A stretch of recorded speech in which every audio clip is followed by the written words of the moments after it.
I wanna play a little bit more Ladiva. I wanna play a little bit more Ladiva than just once a week.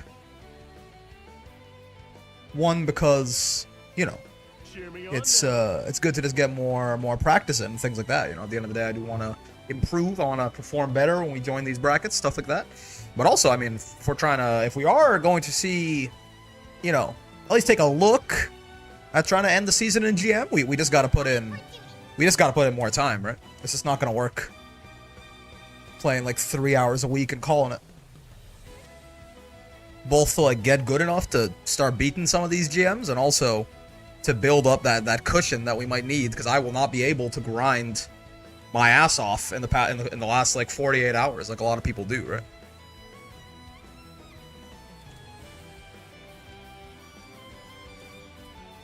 Cheer me on now. Do, do, do, do, do.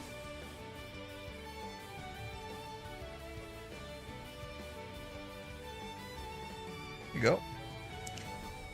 Hello, break. Hello, Bonjo. My Blaze Blue addiction is getting worse. I'm learning an 8th character. That's pretty hard to do in that game, right?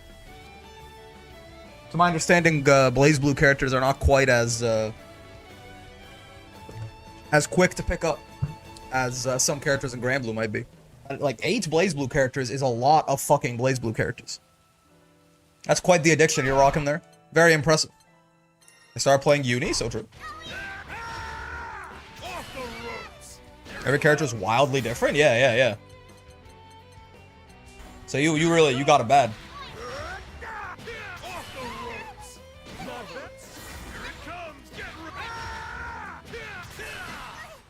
Bonk. I got inspired by Vatsaraga and his like triple close H combo. And I found a slightly higher damage optimal for Ladiva, by the way. Which also just involves a bunch of counter hit close H's in the air. Here begins Fate's episode. The easiest Blaze Blue character is about a near level of difficulty if I have to compare them. Yeah. So that's why I'm saying, like, you know. Just, like, picking up 8 separate Blaze Blue characters. That's not easy to do, man. And there's a lot less... Like, one of the things besides just even, like, you know, relatively lower character complexity conceptually in Grand Blue is also just the fact that, oh, nice backdash. It's also just the fact that there's a lot of, like, very strong universal system mechanics in Grand Blue that, like, even if you don't necessarily know that much about a character, you can still try and rely on them a little bit. To my understanding, there's less of that with Blaze Blue. So true. My command grab whiffed, and I was not ready for the anti-air. Oh, God. Misinputted my command grab, because I am a silly guy. You wouldn't jump at me. Oh, okay, you would anti-air me. That's very fair. It's fine. Oh, caught his ass. I don't think I can kill you, though. Yeah, I think my combo limit's gonna end right around here. I tried to 6-2-3 you. I did not 6-2-3 you. I got 2-3-6 you instead. That might have killed... Oh, I was trying to throw tech. No, that might have killed him, but the you headbutt definitely did not. I even have that crazy high playtime, only about 200 hours. I mean, I guess depends on, yeah, like, depends on how deep you go into every single one of those characters, right? Oh, the air flip out. Unfortunate. Not a good time to 5U his ass. Oh, interesting. I'm not on point with my anti-airs against this Granathan, certainly. Perish. We're safe on block at the very least. Oh, God. Even when it doesn't really go our way with you headbutt there, things can always... Oh! Be somewhat okay. Oh, he's not in range. Oh, my God. I didn't get punished for that, but... The Granathan boot is always a threat, so that's fair. Laser rewards specialization much more than Grand Blue does. I'm not sure if it's rewards or, like, requires, honestly. Even in Grand Blue, I really only know how to play 3 characters, even if the systems are much more universalized. I also have about 200 hours in Grand Blue. Yeah, I mean, again, there is... I think the difference really is, like... You know, what's, like, the skill... Like, how quick can you get, like, functional at a character, right? I think if you want to be really good at any character in Grand Blue as well, you got to put a lot of time into it, right? But you can get to, like, a level where, like, you function on the character, you can play them, you understand them, and it becomes just about those, like, smaller optimizations. Much faster, I bet, than you can in in Blaze Blue, if I had to guess anyway. Are you dead? No, you're not, but I carries you far enough I can get the extension. God, I love that. How's your day, man? It's been good. I'm chilling. I'm gonna play some Uma Musume finally, probably, when at the end of the stream here. Like, once I'm done streaming. I've been re-rolling forever, and I finally got something that I think is good enough to keep.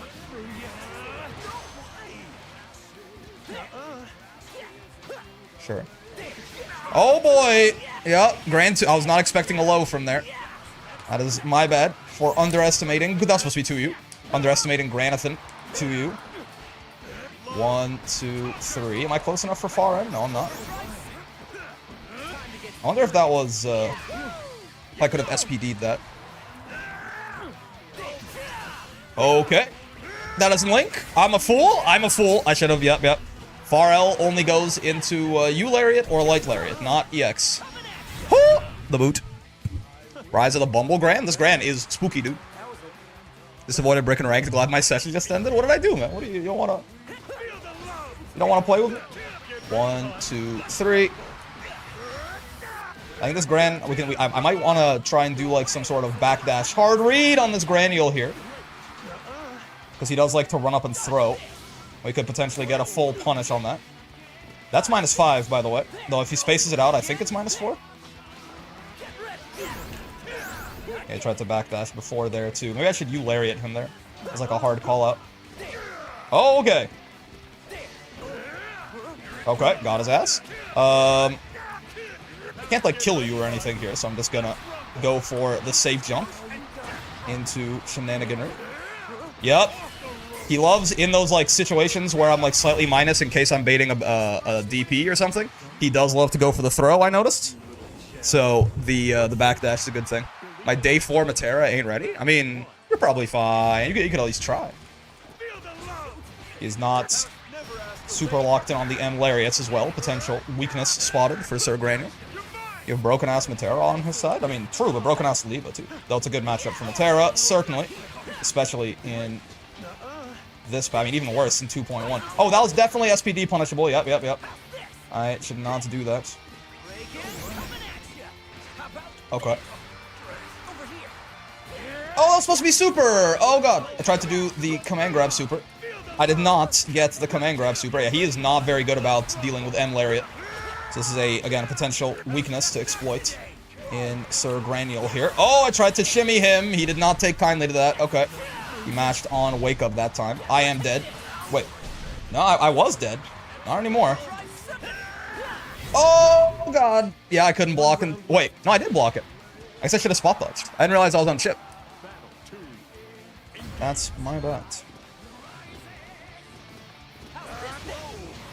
How's this then? British Granule? Okay, sure. That counter hit first headbutt can be a little odd to confirm sometimes, but we get there.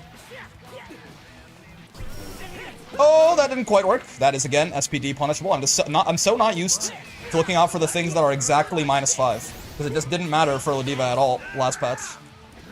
This Grand is bunny hopping. Admin, he's doing it sideways. Jesus Christ.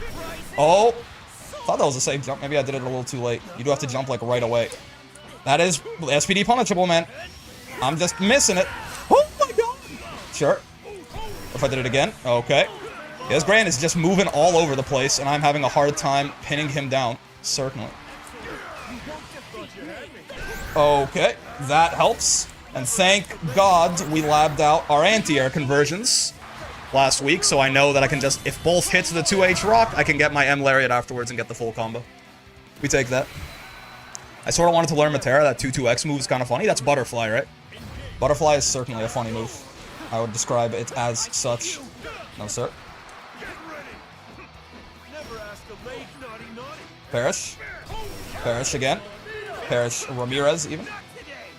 He's gonna mash? No, he's not. Could have gotten SPD there, but I'd rather get the full combo, so I'll spend a Raging Strike on it. We can't get close M, unfortunately. I don't have a 6-frame close M. I have a 7-frame close M. So my options are Far L into Raging Strike or U-Lariat, or just SPD for the Oki, and I'll take it. That bounce is so long, you're able to combo into super, or maybe it's short, I have no idea. No, the headbutt bounce, you're right. The headbutt bounce keeps you there for a long time, right? Especially if you're airborne, like this Ladiva headbutt bounce. Like, look at this. You see how, like, he's in the air for, like, 30 frames or something like that. This super is not that fast, right? 15 frames, point blank. Even slower if you're a little further away. But it's just that, yeah, if you're airborne, if Ladiva gets that airborne bounce on the headbutt, he's like fucking stuck in midair for a good like half a second. You can combo, it combos into imagination. You can get EX Lariat out of that shit sometimes, depending on the height. Lots of combo freedom for Ladiva in the mid screen. Very, very nice aspect about her. Hello, Galleon. How would you like me too? Oh, I was gonna say, how would you feel? We learned something about Galleon. We learned that far H is unspot dodgeable, and we should respect it as such. Oh god, I tried to 2U there. I could have spot dodged, but yeah, there's not a big enough gap. Oh my god. Okay, this is quite the Galleon round. I'm dead, by the way. You did a close H there. Maybe I'm alive now, because I'm either barely dead or barely alive. Oh, 18,000 health privilege. Oh, I tried to U headbutt, but again, there's no gap there. There's no gap there. If she far H's, you gotta respect that. Far H is dodgeable. Interesting. I'll keep that in mind. No. What I was trying to say is, if you do, if Galleon does far H into 5U, you can't spot dodge the rock. You can't spot dodge the rock. Do not do Galleon far H. I mean, you could spot dodge far H, but like the animation on far H is about as long as your spot dodge, so she'll probably recover first and kill you. Yeah. No, Galleon far H is a very unfuckwittable move. I would just, in general, you gotta kind of respect it when you see it. I misheard? Yeah, no, I get that. I wanted to make sure, because I did not want to lead you to your doom. Trying to interact with Galleon far H, trying to beat it in any real way is kind of... Unless you're, like, going for a hard call-out, you are probably sentencing yourself to death. I'm okay with this. Oh, so true. No, M Meteor place? I don't think so. Mrs. Leon. Yep. Oh, but I didn't. Right, but I'd already buffered the spot dodge. That is not, again, if you see Ladiva with the air grab through the combo limit there, that is a setup. That is not. Right? That is not, what's it called? That's not a drop. That's a setup. She's plus enough to kill you if you mash. Yeah, also, the U fist from Galleon there is -4, which is why I actually tried to mash after and it worked. I just didn't convert it very well. Have you gotten past Ladiva GM floor? We're number 7 right now, I think. Galleon's far H single-handedly commits more war crimes than the entirety of the Soviet Union. It's a crazy button, for sure. They gave her, like... It's truly insane. The only thing about it that isn't, like, literally, like, best in the game, basically, is the startup is 13 frames. That's kind of the balancing act they played there. But, like, you know, I think she's fine. I think she's gonna be okay. Because, I mean, could you imagine if that shit had, like, a Catalina? Also, I fucked up my combo. I'm horrible. She was very dead there. I tried to do raw super at the end, and I got SPD? I'm not sure, but... Question then is, what is the GM floor for Ladiva? I think it's about 2,500 right now. Lower than some characters, certainly. Ladiva not the most popular of characters in the video game. This M Lariat round start has been absolutely cooking this Galleon, and I am entirely here for it. They learned to block that time. That shit is not fake. I can spot dodge this with the... Yeah, that's okay. That was kind of unfair. I'm not gonna lie to you. That was a little bit unfair. I got to react to seeing them. I got fucking chain shift there, you know what I mean? I got to react to seeing them do 5U because of the thing.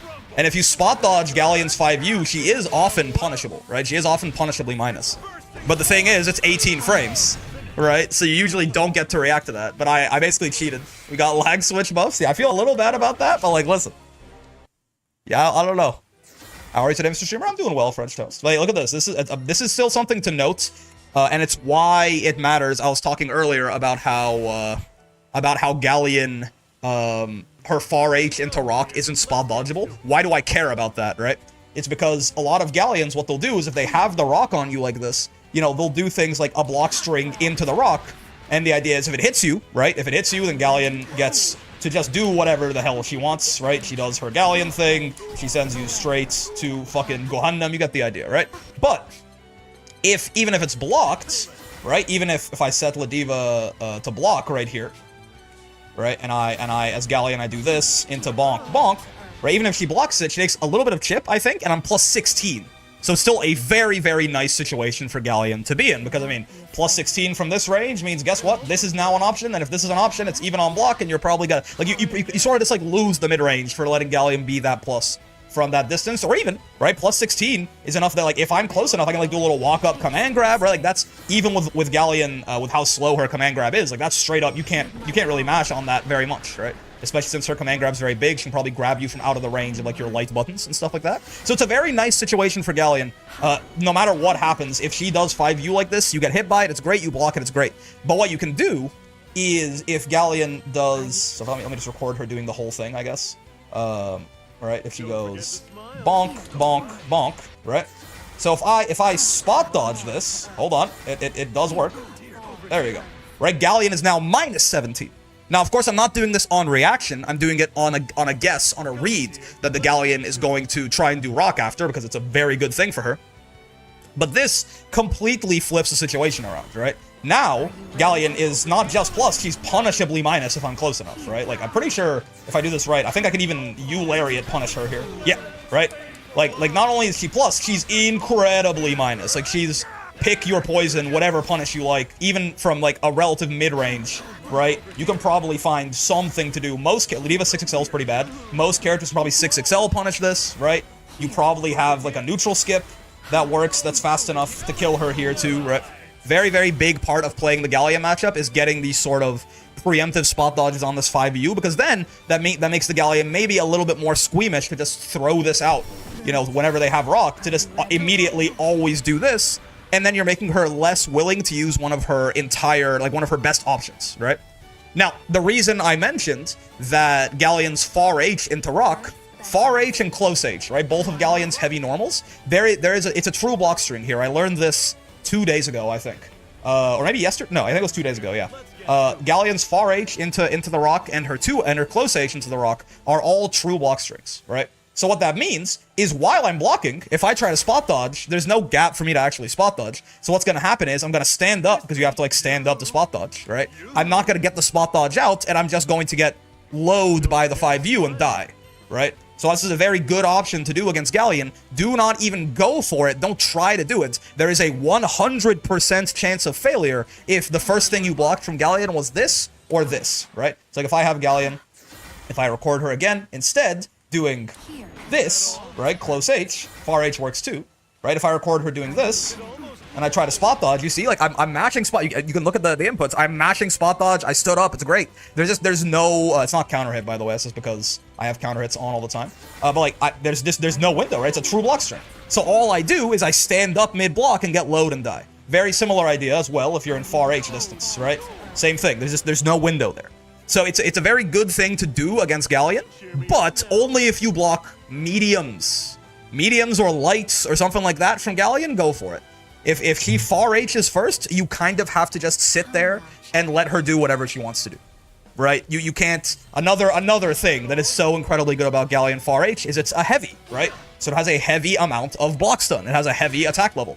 So, like, you can't really... Like, if she's here and she does this, if she doesn't go... You have to respect her if she wants to do rock, so you can't really pick an option besides, like, DP if you want to beat rock here. And even then, depending on spacing, that might be a little spotty, right?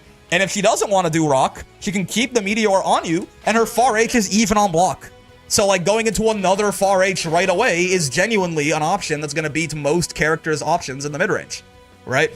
It's an incredibly strong button, right? It's an incredibly strong button. I've talked enough about Galleon 5H. It is very much in contention for best 5H in the game. The only reason it isn't obviously the best 5H in the game is that some of the most overloaded buttons in this entire video game happen to be far H's. There's a lot of characters with really, like, garbage ones, like Ladiva's is just, listen, Panini, if you're listening, I'm sorry, don't come for my family, but, like, this is not a good button, right? It's slow, it's punishable on block, right? It does raise up Ladiva's hurt box a bit, so there is actually some usage here. This is the main Panini propaganda, is that this hurt box shift here can make it so Ladiva can counter poke people doing lows, right?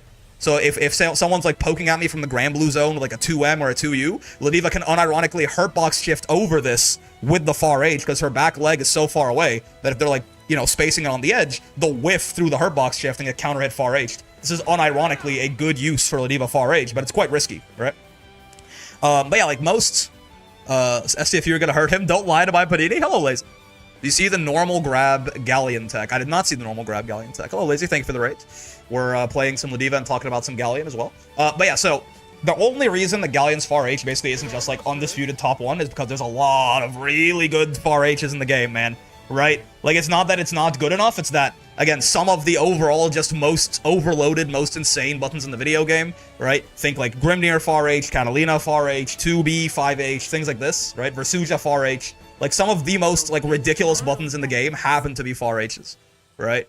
But but Galleon is certainly in that pantheon. But the big takeaway here is not that Galleon's far H is crazy. The big takeaway here is don't forget that if you block a medium or a light or something from Galleon and you're on these rocks, you can very much, right? You can very much, if Galleon tries to go like bonk, oh, let me put on a rock first, right? If she goes bonk, bonk, bonk, you can spot dodge this, right? You can spot dodge this, and Galleon is incredibly minus, like incredibly punishably minus afterwards, right? You can't do this if you block far H or close H. Or 2H? You can test that out real quick. I'm not actually sure. I don't know why 2H is being used in a block string, but I would assume so. Does 2H have the same problem? No, it doesn't. Okay. So if it's close H or far H, you can't spot dodge. If it's anything else, you can. Right? So keep that in mind, because Galleons do love to just throw out this rock, whether it's on block or on hit. Let's do it. Right? It's good. It's a good situation for them even on block. And if you call that out and you spot dodge, you can send her straight to hell. So very, very nice thing to do. Had to stop playing the game alt-tab me mid-combo. That's tough. That's tough.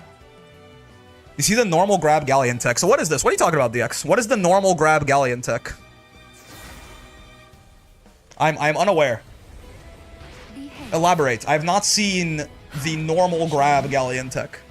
Is it just doing regular grab instead of command grab? So if they jump your command grab and you actually normal grab them, you're safe? Or something? What are you referring to? I learned something interesting. Somehow I didn't know this. Want a cheeky thing? Do first hit of 2U into EX command grab? Oh, does first hit of 2U not knock down? Seems like it does. Are you talking about like in a block string, right? Yeah, it's got so many active frames that it outlasts. Yeah, it's got so many active frames that it outlasts the throw invuln. That's fun.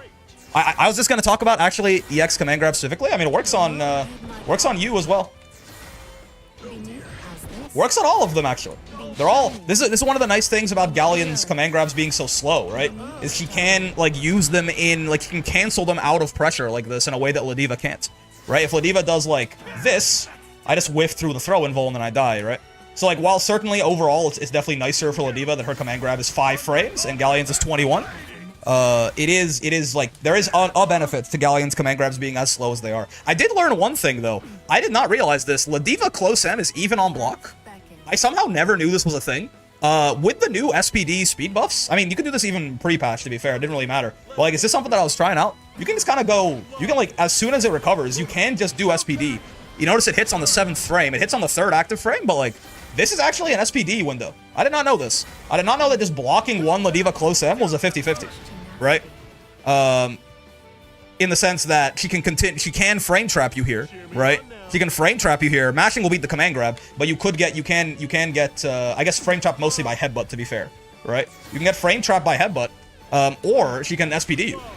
I didn't know, honestly. Ladiva main here, by the way. I've been trying to find new pressure points for Ladiva, because I think something that I struggle with when I fight really good players is that I have a limited amount of places where I make you guess strike or throw, right?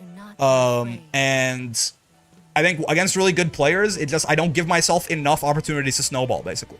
Like, yes, they're still guessing, but like, if it's only ever after headbutts, maybe they can start doing things like option selecting against headbutt, like a delayed DP or something like that. Or if it's only on, like, knockdowns, I need to get a hit first. I need to find more places to just, like, sneak in an SPD. And, like, close L, obviously. But, like, close M being a genuinely, like, reasonable option is also very interesting, right?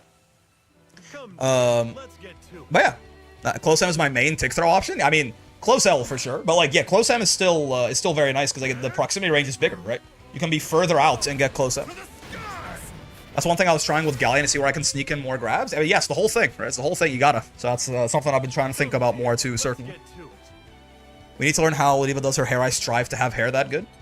She is, She did kind of snipe the mother bullet through John F. Cuntity's forehead, I think.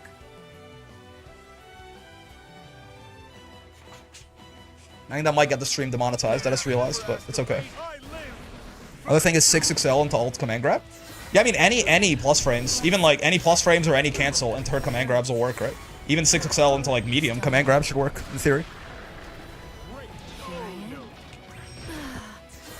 I think the big thing about Galleon, if you're trying to figure out places to sneak in, is you have to figure out setups where you can kill people for fuzzy jumping, right?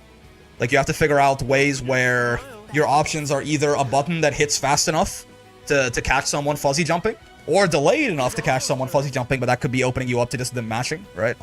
Mashing beating both of the options.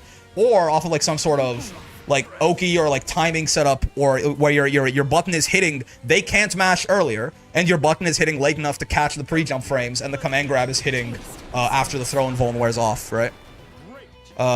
So, like, I think that's the big thing for Galleon, like, I think, is to figure out setups that can defeat people fuzzy jumping, right?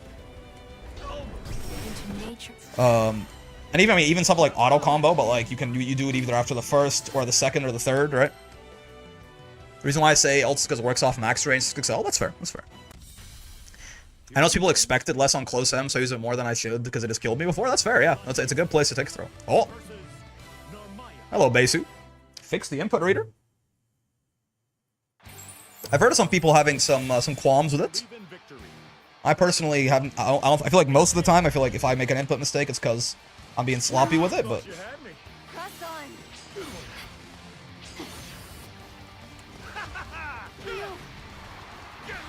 Okay. Milk, correct. Ulti grab with Galleon works on nearly full range far H. It's her biggest grab, so. Ah, back throw. Boss man struts. Oh, I thought that would catch him. If I had JM'd, that might have actually caught him. Oh, okay, Besu, I see you. You're young. You're young. That's on me. That's on me, big dog. Ah! The wall of close L's, not like this. I didn't expect it. This is tough, suddenly. SSBA. Big comeback mechanic. No, sir. You Headbutt is doing fucking work. No, you Headbutt is doing work! God, thank you so much for buffing that shit. How often do you use Ladiva's grab versus strike SBA? Strike is basically only a combo tool, combo ender, if you don't have SSBA, or it's for projectile invul, right? The grab one is the main one you would use in, like, pressure, if that's what you're asking. Nice. Yeah, I'm doing these run-up 2Ms, by the way, because he's in Kagura, and Narmaya's EX DP in Kagura loses to lows. He needs to just spend U to have something that catches them, right? So that's the mindset there. Bonk. Yep. Right. I don't know. I don't think we caught him doing DP any of those times. But again, it's just a good button with a lot of active frames. And if he does wake up DP, it'll blow him in half. It's a better response I've gotten to just milk. Yep. The responder has logged on. I crouch block that, so it's plus. That's tough.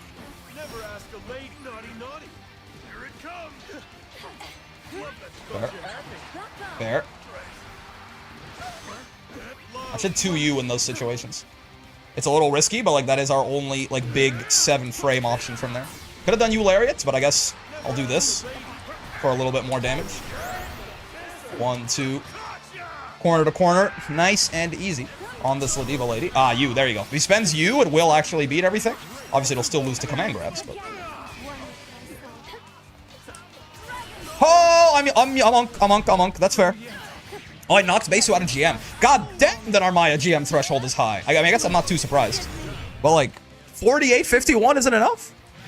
It fails slows, didn't know that? Yeah, only in Kagura. I would have assumed grab's somewhat more gimmicky given how often it feels like people are grab immune. That could be an experience. I mean, basically, what it functions as for Ladiva is a command grab that you can't mash on, right? Yep, stood block that. If you stand block an Armaya light flip, it's minus, right? Not, like, terribly minus, but I think, like, -2 or something. Minus enough that she can't just keep her pressure up after. Whereas if you crouch block it, that shit is, in fact, plus. So you gotta be aware of that. Is he dead? No brave points? damn, she hits hard. My God, I love this character. I know it was one brave point, but like, that was a pretty, like, that was a pretty unceremonious confirm to do, like, what was that, like 9K or something? Like, that was not like a counter hit close H or something. That just happened. Nope.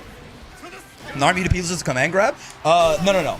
Her Kagura UDP loses to grab. It's a parry still, right? Like, it's like an armor stance. The Genji one will kill you. But yeah, the parry is still a parry, right? Oh, okay, I thought he was gonna throw again.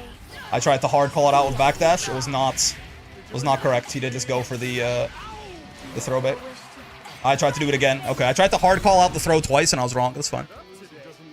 But yeah, in Genji, she, like with the Setsuna stance, it's a real DP, right? So it won't lose to grabs, but you can safe jab it. The Kagura one is a parry, so you can't safe jab it, but it will lose to grabs. Now the difference is the U one is the only one that's like a real reversal, because it's the only one that doesn't just lose to lows. That one, I guess, just it's not that it loses to mids. I don't think. I think I just hit him after the parry frames were over. 1, 2, 3. Uh-oh.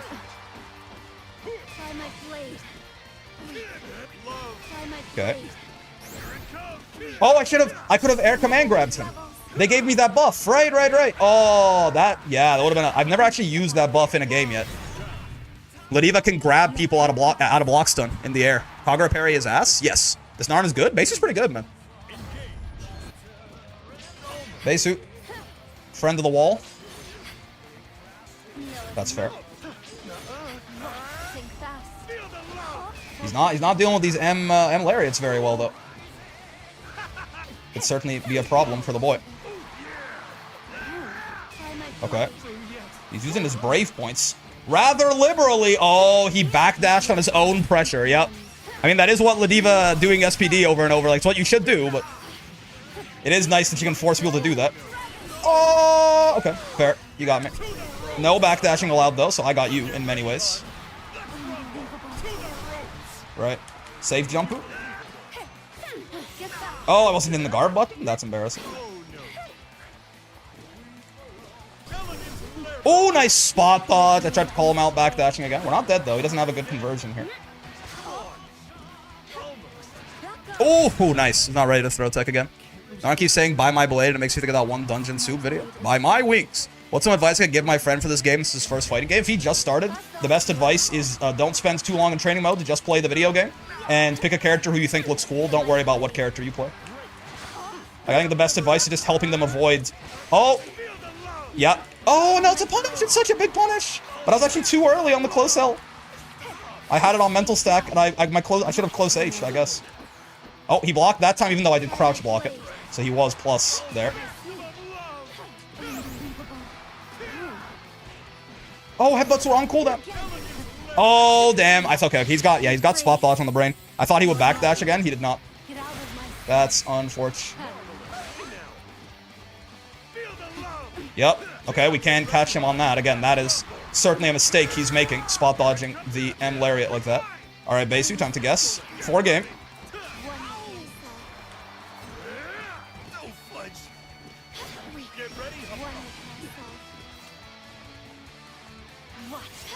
Oh, I did crouch block that shit.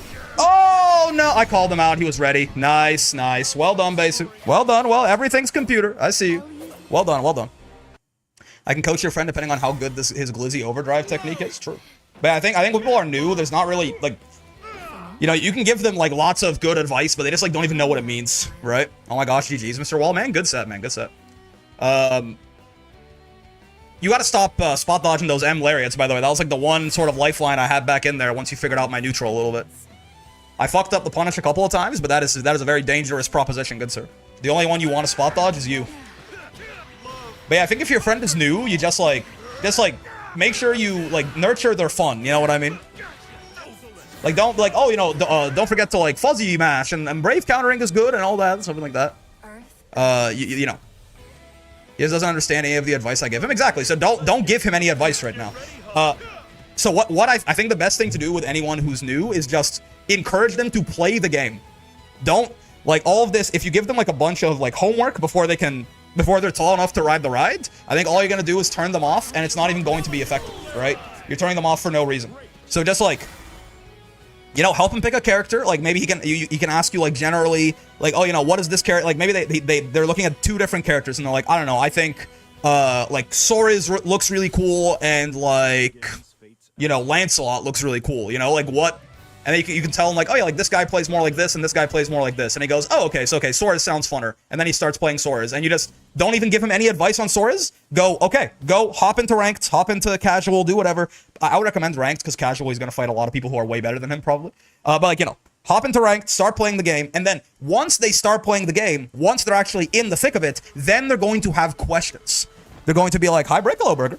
They're gonna be like, what do I do about this? Why do I keep dying when this happens? You know, like why, like this, I can't figure out how to stop this. That's when you can give them advice, right? Once they don't, like, once they actually play the video game, they have some context, right? And they know, like, they have questions or they have, like, things, maybe they don't even know how to formulate their questions that well, but, like, vaguely they're like, why do I keep dying every time, you know, this guy knocks me down or something like that. And you go, oh, okay, well, actually, you're mashing a lot on Wake Up, right? Like, it's going to be up to you as, like, the more, I don't know how experienced you are, but, like, as the person trying to guide them, it is going to be up to you probably to sort of parse through some like, not well-formed questions to turn them into, like, actionable advice, right? Like, they might just be like, you know, being in the corner feels so unfair, I literally can't do anything. And you go, all right, let's take a look at what it looks like when you're in the corner. And then you notice, that, like, they always just mash on Wake Up or something, and you're like, oh, okay. You know, your problem is you don't block, or something like that, right? But none of this is gonna matter, none of this is gonna happen until you actually get them playing the video game first. They're not going to have any context for your advice, they're not gonna have any understanding for your advice, and you're not even gonna know, like, what the good advice, like, what advice is actually gonna be useful for them, unless they're playing the video game. Yeah, you can spend, like, 10 minutes just showing them the controls or something, that's fine, right? But, like, really, like, keep it as minimal as possible. Keep it as minimal as possible. Like straight up, show them like you have a light, medium, heavy, you know, you have dash attacks, here's your skills, okay, go, right? I've been really bad about spot dodging rating strikes recently, by the way. I've been kind of unkified. Oh, this is bad.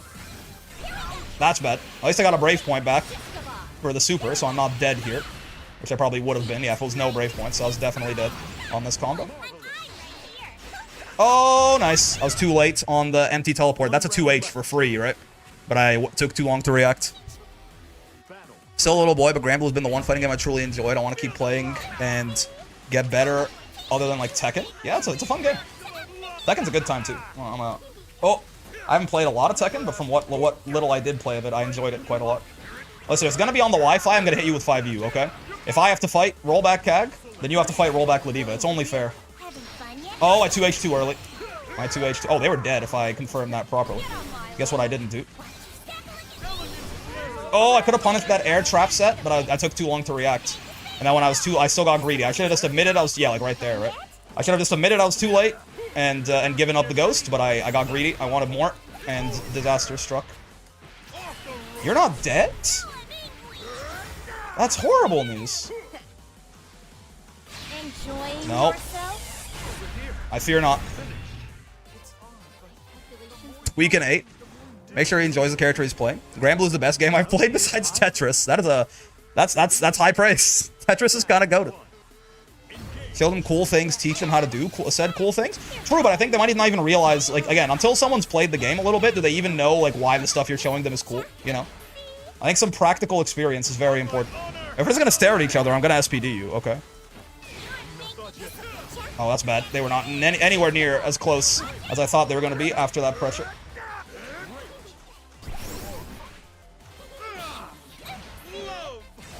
God, I love 668. This is bullying. Kick the Leostra. You know what I'm saying? Just kick her over and over. Push her into the locker. Like the nerd she is. I really can't do 623U to save my life. Potentially, literally. That mistake right there. I tried to do technical input because then it would have killed them, I think, but I fucked it up and now I'm gonna die. Oh, never mind. Now you're gonna die. Kick the child. Guy who's only played Tetris is kind of like Tetris. High-level Tetris makes me scared for my life. People are so fucking cracked at that shit, man.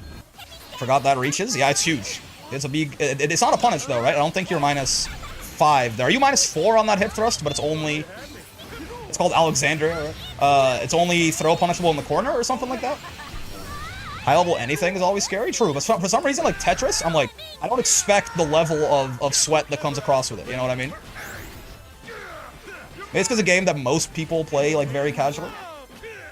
So I don't have like a lot of context, but like... Oh my god! I expected a DP, not that. You're not dead. This is 8,000 damage and you're a little bit over half health. So yeah, you're not dead, but you're in trouble. You're in trouble. You're not in the good place. Yeah. Holy cow, they broke free. Oh, thank you, Light Lariat, for being an absolute jump scare of a move. Where's my high-level tic-tac-toe? It probably exists. I mean, the game is solved, though, is the problem, right? Agliostra. When I played Tetris consistently, I could place 1.5 pieces per second. Honestly, I don't know. Like, that sounds like a lot to me, but I don't know if that's, like, on the scale of, like, true sweat. I'm not sure how good or bad that is, but it sounds like a lot to me. High-level tic-tac-toe is tie simulator? Yeah. Solved game. Just like Grand Blue Fantasy vs. Rising. Solved game. You just pick Ladiva on character select and you win every match. GG's, Burger. GG's. Tic-tac-toe and a secret fourth thing. Remember, this game is pretty simple. Because it's simple, the depth in the frame data is in the frame data matchup knowledge and the mind game, right? In every fighting game, no matter how complicated or simple it is to get into at the start, at the end of the day, the depth is always going to be in the mind game between the two people, right? Once everyone understands the mechanics and they all have the correct matchup knowledge, you know, we all know what we're doing and things like this, then it becomes about, you know, I know what you can do, you know what I can do, right? But I can do X option that beats Y option, or I can beat Y option that beats X option, right? And you just have to read, right? The difference with a game that is maybe a little mechanically simpler is people will get to that point where they're playing the game faster, but you can never make the mind game is never simple, right? At the end of the day, at the high level, the mind game, hell, a fucking coin flip is never simple, let alone there are still a lot of options to interact with in this video game, right? I think O only has one possible win while X has 5 win states. It is not very balanced. Basically becomes DBZ, rock, paper, scissors. Yes. Right? People talk about RPS all the time with fighting games, right? What do you think that is? This person is petrified of the grab. I am entirely down to use this against them. I don't know what they did. It's like fought Gabba or they just fought J-Mam or something like that, and they are absolutely horrified of getting command grabbed. So until they sit still a little bit, I don't think we even really need to command grab them that much. Ow.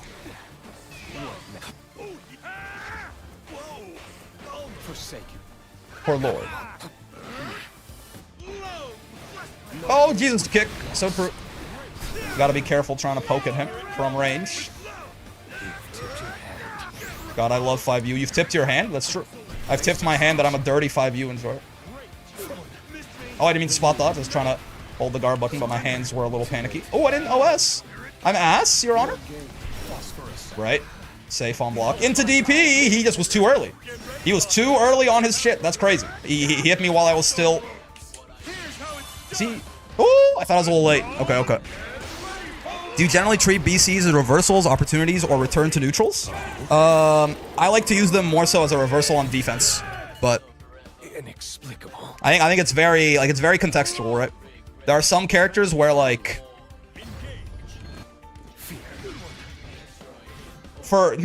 yeah. I guess that's sort of the most accurate way I can say it.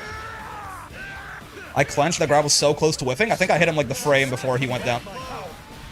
Mind games are my favorite part of the fighting game. Like how I consider a rage quit a complete mental victory. It's true. I mean, you say that like I think, oh, I'm not gonna win this. He's got way more invul on his shit than I have. Command grab supers are very, very good, but the one price, if you can even call it that, like they're still like great, right? But the one price they pay is that they have basically no invul on them, right? They have like 5-6 frames of invul at the start, and then it runs out. But yeah, like, I think BC is, like, to me, Brave Counter is... It depends a lot on the character you're playing and the matchup you're playing, right? I think Ladiva, in many cases, is one of those characters that can afford to use her BC pretty aggressively, just because, you know, if you look at BC as an opportunity, there are cases where one opportunity is really all Ladiva might need to completely snowball the round into victory, right? She's very much a one-chance character. If you have, you know, if you're... back in the day...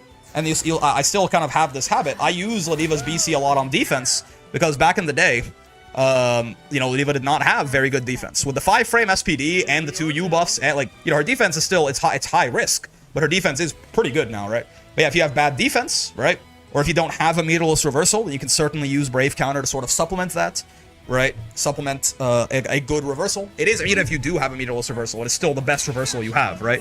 Safe on block can get you like a straight up hard knockdown side swap situation. A big thing as well for using back in my day, yeah, let's get you home, Grandpa. Also, Nier was top 1, I get it. Amazing lore, much thanks. Everything's computer. One other thing I think that people don't talk about as often, though I think it's sort of like an unwritten, like understood thing amongst a lot of like more high-level intermediate, low-level master and up players, is that one of the really nice things about hard knockdown Brave Counter in particular, like if I set counter hit on here all the time, right?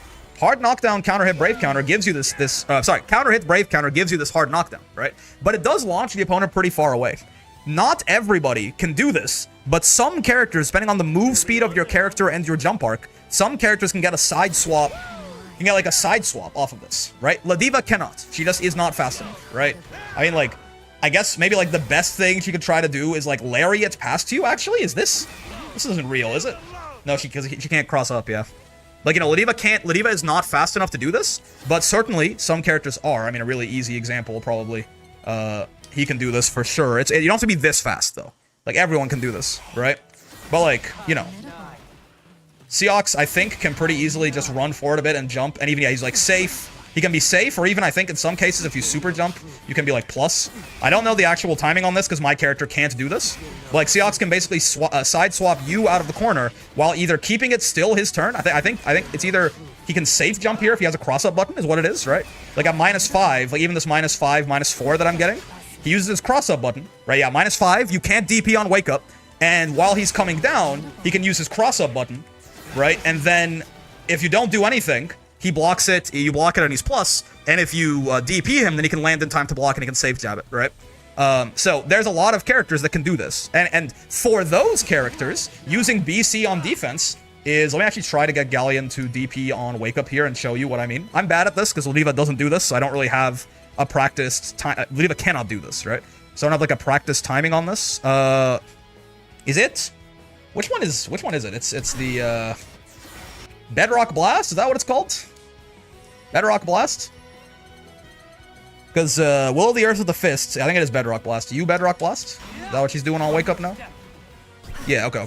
So I think... Bonk. Right? Yeah, oh! Wait. It's doable, hold on. I'm bad at the timing, but it is very doable. To get the cross up, and to still get the safe jump, right? Yeah, like that. See, I got it. There you go. Yeah, right? You get the cross up, and if they DP, you get the safe jump. So it's a safe jump. It's a safe jump cross up is what it is, basically, right?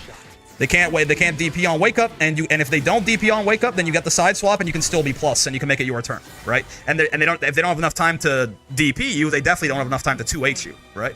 Is that true regardless of DP speed? All UDPs are 8 frames.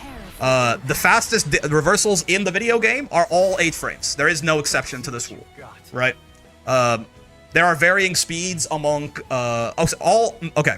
With the exception of Vasaraga's U-grab and Ladiva's U-headbutt, I think that's it. All, like, DPs that are not parries and stuff like that, right? Parries will beat safe jumps always, like stuff like this will always beat a safe jump. But, like, all DP-style moves like this, where it's like a Shoryuken, right? They're all 8 frames for U-skills. So... as long as, like, what I was looking at when I was like, oh, yeah, look, it's a safe jump. Before I even did it, I knew it was a safe jump, because what I was looking at was how minus Seox was after I did the super jump. -4, right?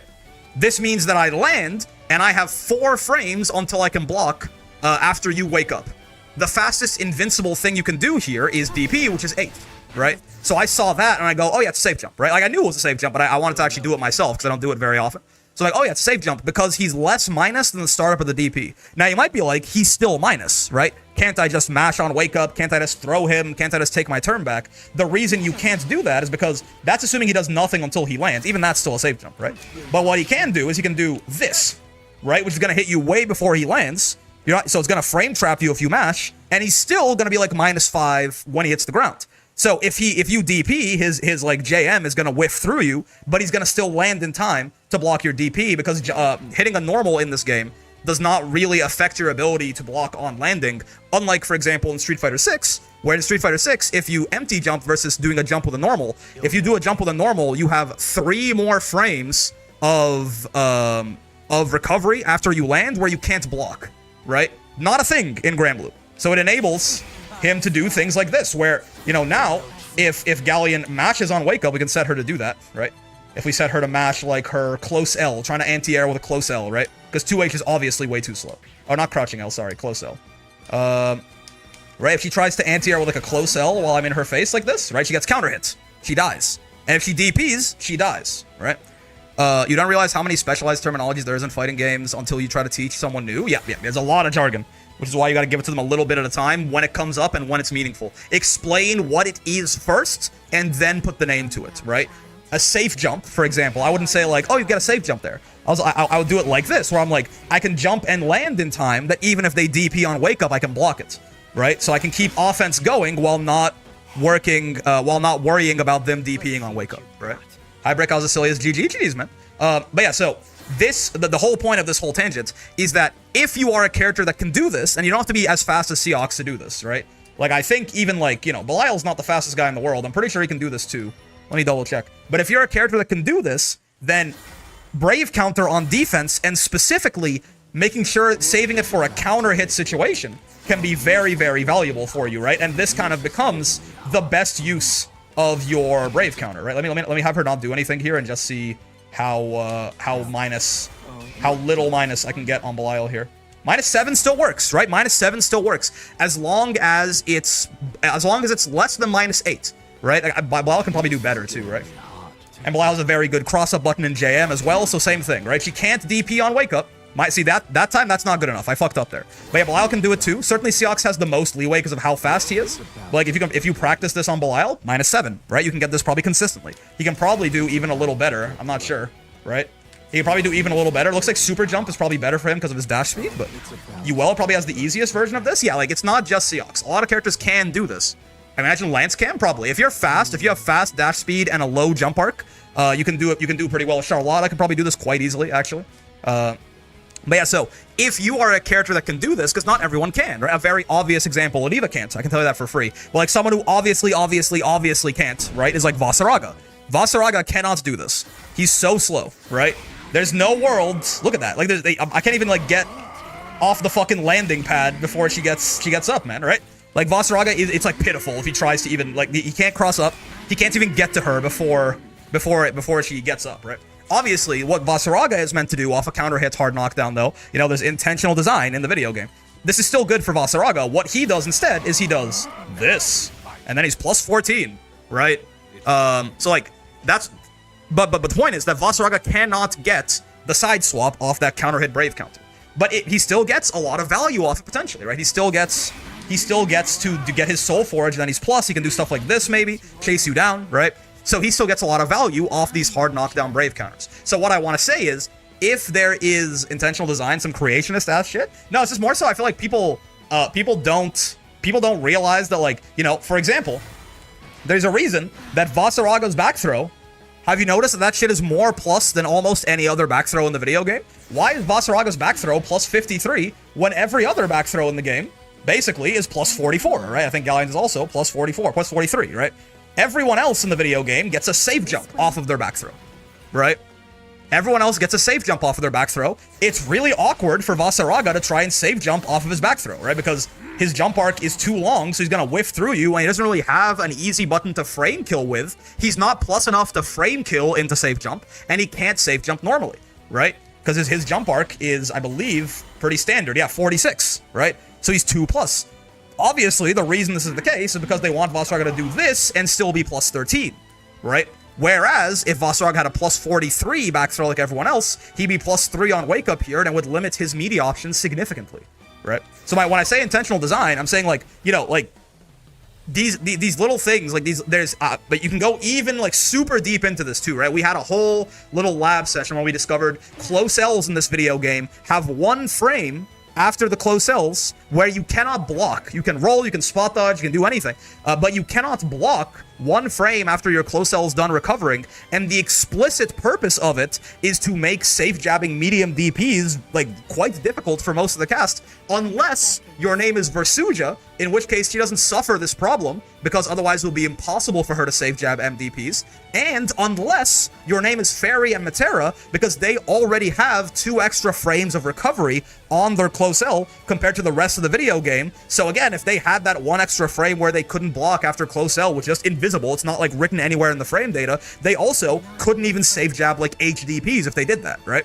So there's a lot of like little, very specifically created things under the hood that you don't even realize would exist or happen that are affecting the way the game works until you like really get down to the nitty gritty of it, right? So it's a very cool design thing, but I keep getting distracted, right? Couldn't he also charge his normals after back throw too? Yeah, I mean, you know, he certainly could, although it's honestly a little 2+ for him, right? Like if he has Soul Forge up, he can meet you with a close H is what he can do, right? This is the big thing, I think, is they want him to do Soul Forge, close H, and have it be a meaty.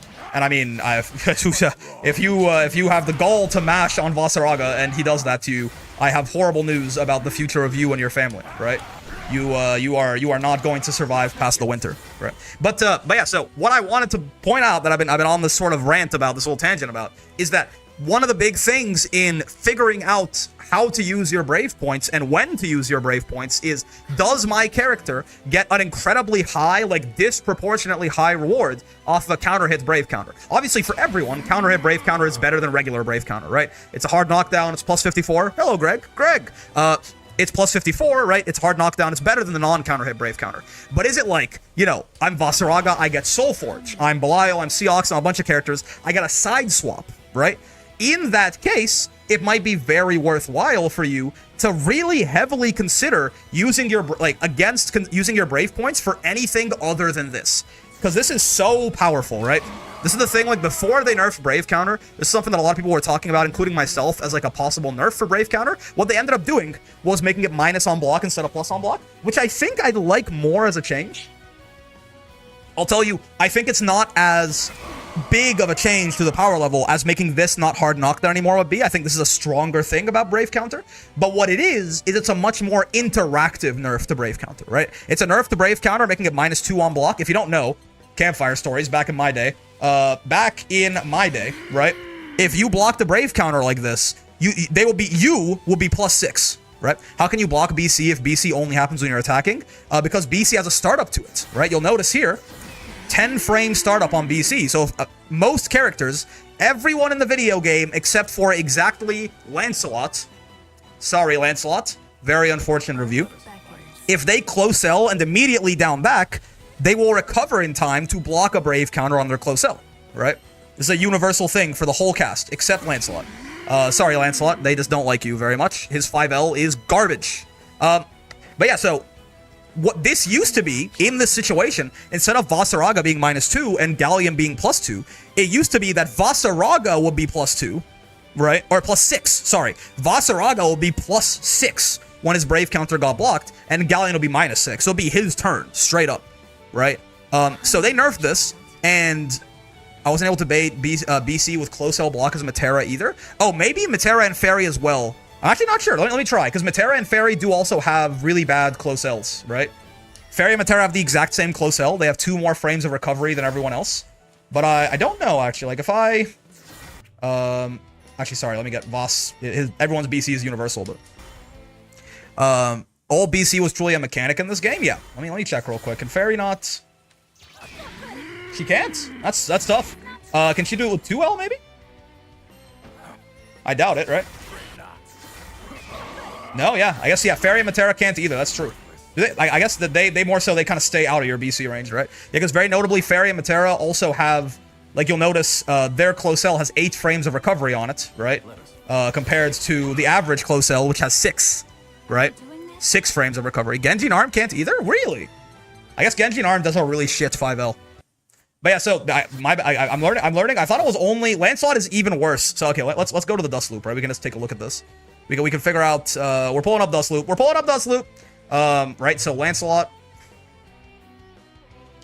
if we look at Lancelot, right? The reason Lancelot can't do this, remember, Brave counter is a 10 frame startup. So if you hit on your first active frame, right? He has to wait 1, 2, and then 9 frames before he can block, right?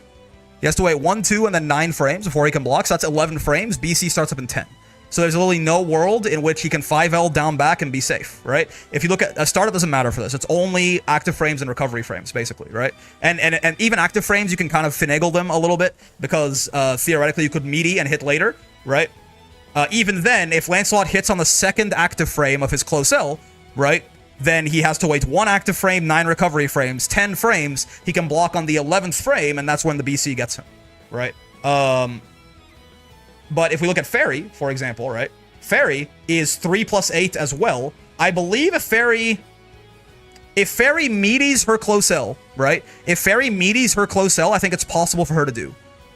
If she hits on the first active frame, then it's 1, 2, 3 plus 8, 11 frames of recovery. She can't block. But I believe if she hits on the very last frame here, then it's 1, 8, 9 frames. So I think if Fairy meaties her close L enough, she actually can do this on a wake up. Right, but you can't just walk up and do it. For Lancelot, it's impossible. There is no configuration of buttons where Lancelot can do it, right? Whereas Fairy can, and Fairy and Matera, don't worry about this, we're getting really under the hood right now, but Fairy and Matera also, as far as we are aware from our testing, I say we, because I think it was my Zisco who did a lot of this testing and kind of passed it on to me. But Fairy and Matera are not subject to the cannot block 1 frame after the end of the recovery on their close Ls, so it really is only 9 frames here for her, right? So I think she would actually be able to block if she fully meated. Probably same thing with Matera. Probably a similar thing with Genji Narm, if I had to guess as well. Yes, right? Genji Narm would have to hit on the 2nd frame, right? She have to hit on the 2nd frame of her 5L to do it. Because again, no, I think actually maybe the 3rd frame. Because it will be 1 plus 7 plus the 1 frame after a 5L where you can't block. And then she would get it, right? So Narmaya can do it too, but not all the time. So the only character, I was correct, but I have to amend my statement. The only character who under no circumstances can ever manufacture a situation where they can 5L and block in time is Lancelot, right? Yeah, Versuja is not subject to this cancel penalty either, right? Versuja has a very similar thing as well, where Versuja, I guess because her lights don't cancel into each other, I'm not sure why. But again, Versuja does not have this thing where 1 frame after the recovery of her light, her 5L, this is the only thing that applies to 5Ls and close Ls, by the way. She doesn't have this thing where 1 frame after the recovery ends, she can't block. So as long as Versuja gets it on her 2nd active frame, right? 1, 2, and then 7, that's 9 frames, she can block on the 10th, that's when BC would hit her. So she just has to meaty it slightly, and then she goes, right? Yeah, swapping stance in Genji during 5L does do weird things to her recovery, yeah. I don't know what it is with Narm, but there is like a little bug there. I've heard enough nerf Lancelot. Yeah, Lance 5L is the worst button in the video game? Ooh, that's a tall, that's a dirty crown. Fairy 2L is certainly horrible too, but it's a low at least. It has a purpose, right? It serves a role in her 50-50s. Is Lance 5L the worst button in the game? No. It's Charlotta Far H, right? It's definitely Charlotta Far H. There's no way it's not Charlotta Far H. Look at this fucking thing, right? 24 frame startup, not even that big. Right, it is 6xh attack level, but like, no, this has got to be the worst button in the game, I think. But Lancelot 5L, Strata 2H? I mean, no. I mean, it's a bad 2H, but like, this is definitely contention for worst light. I think Lance's 5L definitely is the worst light in the game. Yes, right? There's just, I mean, yeah, no. It's definitely, her 2H is awful. No, it's bad. But like, 14 frames startup on a 2H? I mean, it's small and it's bad. But like, you know, what is this? Yeah, what are we doing here, right? Her 2H is awful. It's not as bad as her 4H, and it's not as bad as Lance 5L, I would say. Lance 5L is probably the worst light in the game. Yeah, it's just, it's so bad, right? It's so bad. Her 5U is better as an anti-air? Sure, but I mean, this thing is, look at this fucking thing. It's tiny, right? Look at that hip, look at this hitbox. Let's see your next move. Look at this. This is like, what are we doing? Right? And it also is only, I think, +2 on block, if I remember correctly.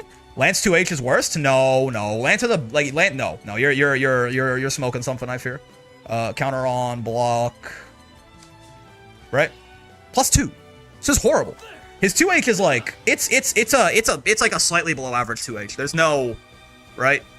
Lance 2H is not like even really like it's not really even in the contention for worst 2H in the game. It also fits pretty well into his exact thing of like the only time that basically anyone is going to jump at Lancelot is jumping over this thing, and his 2H is good at catching that exact angle, right? So I know like Lance 2H is definitely not a like a contender for like worst 2H in the game. It's not amazing, but it's good at catching the exact angle that his kit needs it to catch, right? Vicky 66H, are you crazy? Vicky 66H is just a mid 66H. You guys like really have no like when we talk about like the worst buttons in the game, right? Lowain has the worst 2H in this game? No, he doesn't. No, he doesn't, man. Lowain's 2H is small, right? I don't think like no, he doesn't, man. If your 2H is 11 frames, right? It's not that bad, right? It's not that bad. Right? Like if you have an 11 frame 2H, it's not that bad, right? You're fine. Like there exists some like true doldrums in this video game, right? I mean, fuck, her 2H is air blockable and it's 14 frames, man. Like I know it's big, right? Charlotta has it? I don't know, maybe, but like Lowain, Lancelot, like you guys, this is nowhere near the correct answer, right? Cat Far H is terrible. You guys like, yeah, like people like I think they play their own character and they look at their own worst tool and they go like, man, this thing sucks. But like there exists some stinky in this video game, man. Right? Lowain 2H is like not even close to the worst 2H in the game. It's like it's below average, right? What does Vicky 66H do? If we're talking about worst button in the game, 6Hs must be considered. Have you seen Charlotte 2H? Check it. We just did. Yes, I know. Charlotte's 2H is quite bad. Yes, it's 14 frames, right? It's quite small. Right? I know. I have seen it. We just talked about it. You missed it. Off-topic question. What input method do you use? Xbox 360, right? But Vicky 66H is safe on block all of the time, and it's a combo extender, and it launches on counter hits, right? It wall bounces on counter hits, right? It's a good range combo extender for some of her launches. It's safe on block literally always, and on counter hit in the corner, it wall bounces and gives her big combos. So like, when we're talking about the worst button in the game, the fact that I can immediately rattle 3 good things about it off of my head, like you guys know what worst means? Right? Vicky 66H is by no means something to write home about, right? You're talking about in a game with like 500 different normals. You want to call this the worst normal in the video game? Do you know what worst means? Are you ready? I don't think so. I think you might not know what worst. This is not a great 66H, but like it does things, right? There is not a single 5L in the game that Lancelot would not trade his 5L for, right? There's not a single thing in the world that he would not trade this for. It's horrible. That's -4 on a 66H, and no matter how you space it, it's always safe. It's not great, right? It's not great, but like worst? What are we talking about, right? This button is horrendous. Vasaraga 66M. It's a hard to react to overhead, man. It's unsafe on block, but it like unironically has use cases, right? Like. This is the worst at its job in basically anything in the video. Like, in this is worse than slot, at the very least. This is certainly the worst close L/5L in the game. Point blank, period, right? Now, is it the worst button overall? I don't know.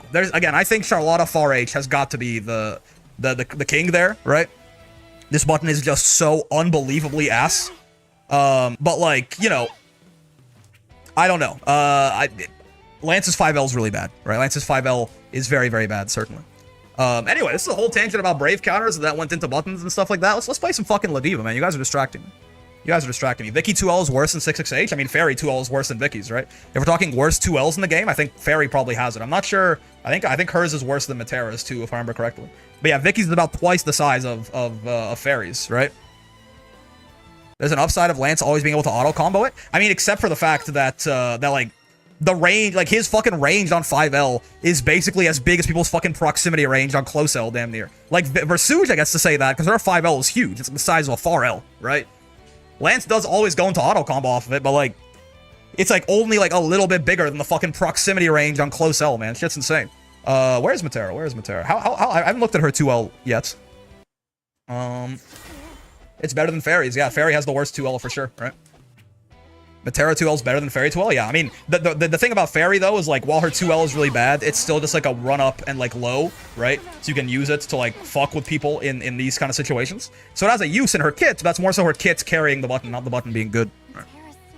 Lance needs buffs? Probably. I mean, he got nerfed a lot. He got nerfed patch after patch after patch after patch. And now he went from being, like, top 5 level character, borderline top 5 level character at worst, to pretty bad by my logic.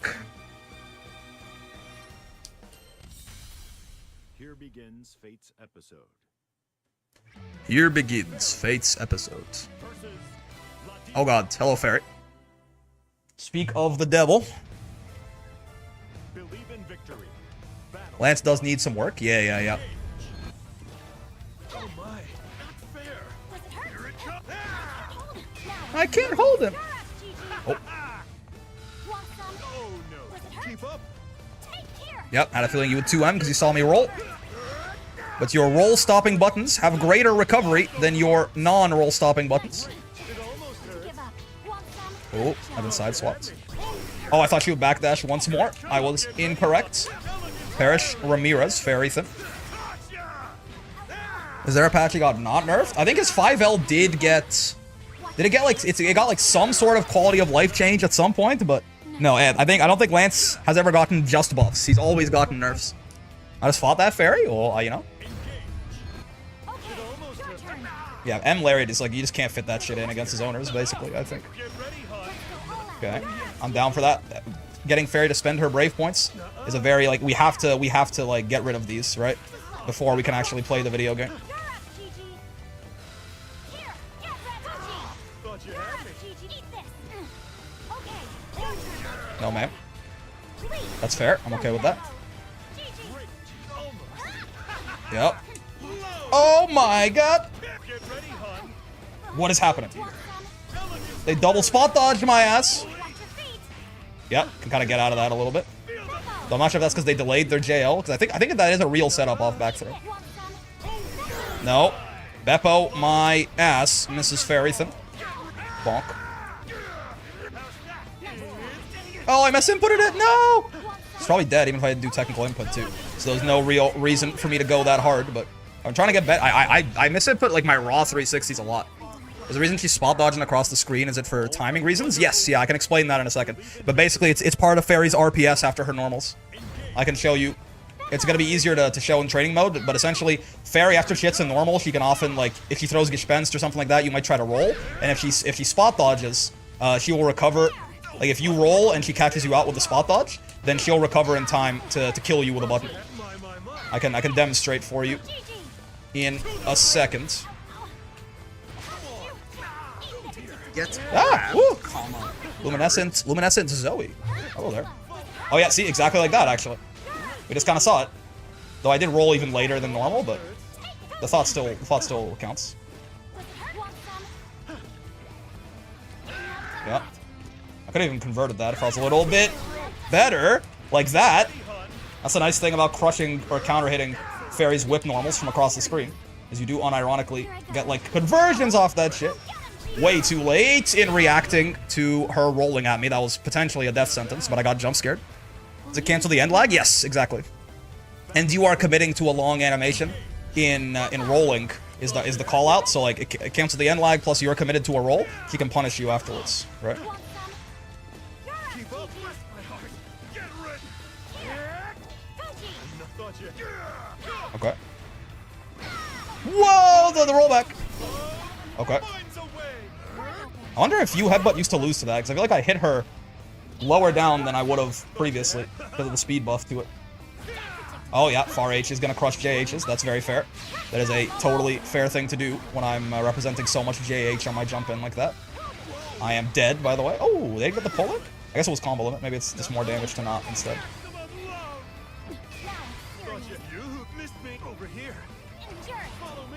Ah! Yeah. Is Fairy the one who can do that, or is this not practical worth it for most? Most people are not... most people are... They have less recovery on their normals, and also they're not hitting you with a normal from across the screen, right? Where you're going to be rolling afterwards. Because it really is, it's the roll that she's trying to call you out for that is the reason that she does that, right? It's not just the end lag recovery. It's the idea that you are... I'll show you what I mean in a second, too, because I think it'll be easier to understand if you actually see the frame data and what it means.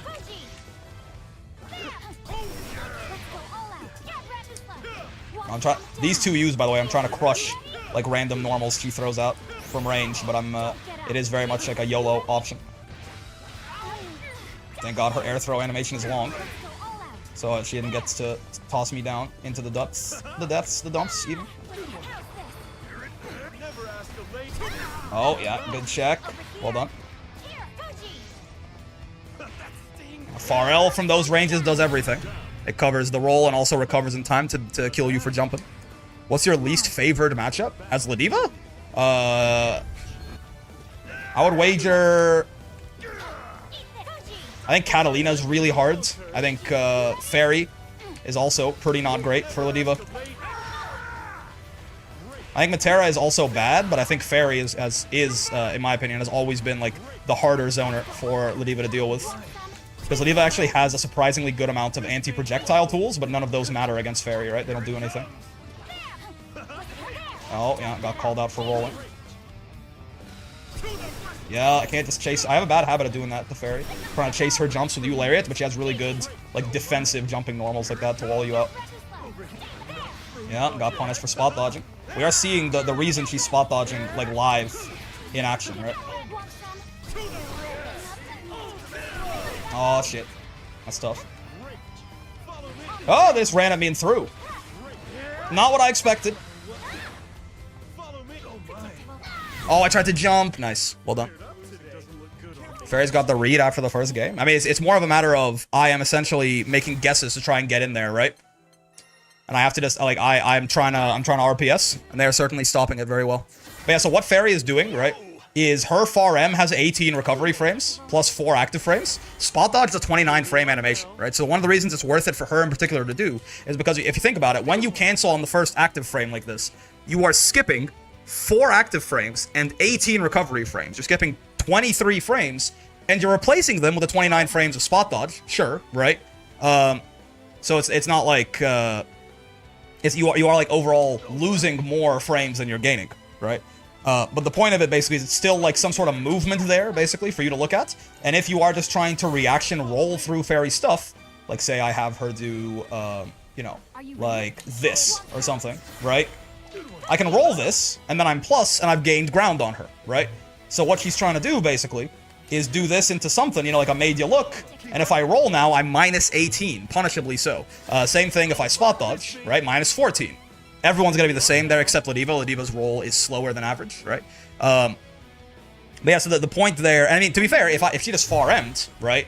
If she just far M'd and I rolled, I would also be very punishably minus, even more so. But like, if she's just gonna far M and do nothing, right? Like, you can roll her stuff on reaction. So the idea is to, like, try to trick you. Kind of like how you might see Matera a lot of the times. If someone has, like, a big projectile invul move, right? They have the meter for it. They have a super or something like that. You might see Matera start doing stuff like this from full screen, right?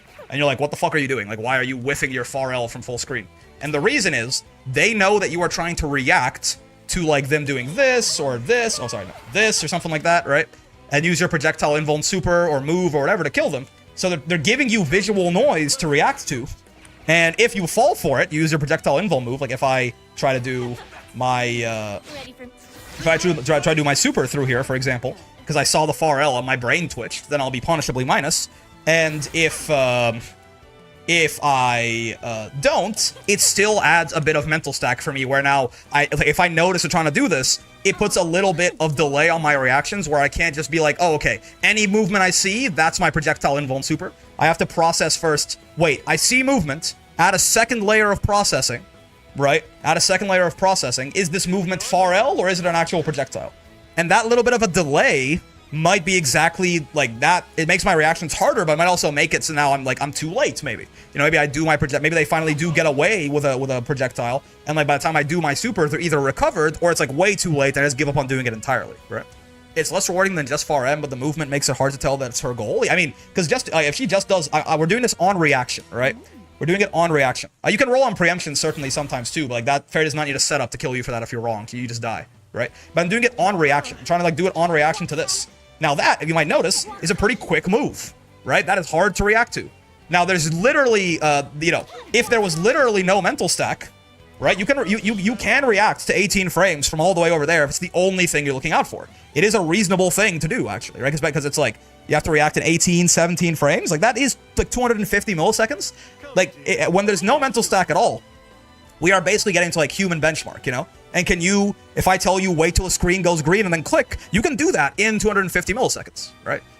So what they do is they add a little bit of that, ooh, I'm not sure. I see her doing something, but I don't know what it is. And in this case, that's going to add like 1, 2, 3, 4 frames of delay to your reactions, then you're too late, right? This thing is fast enough.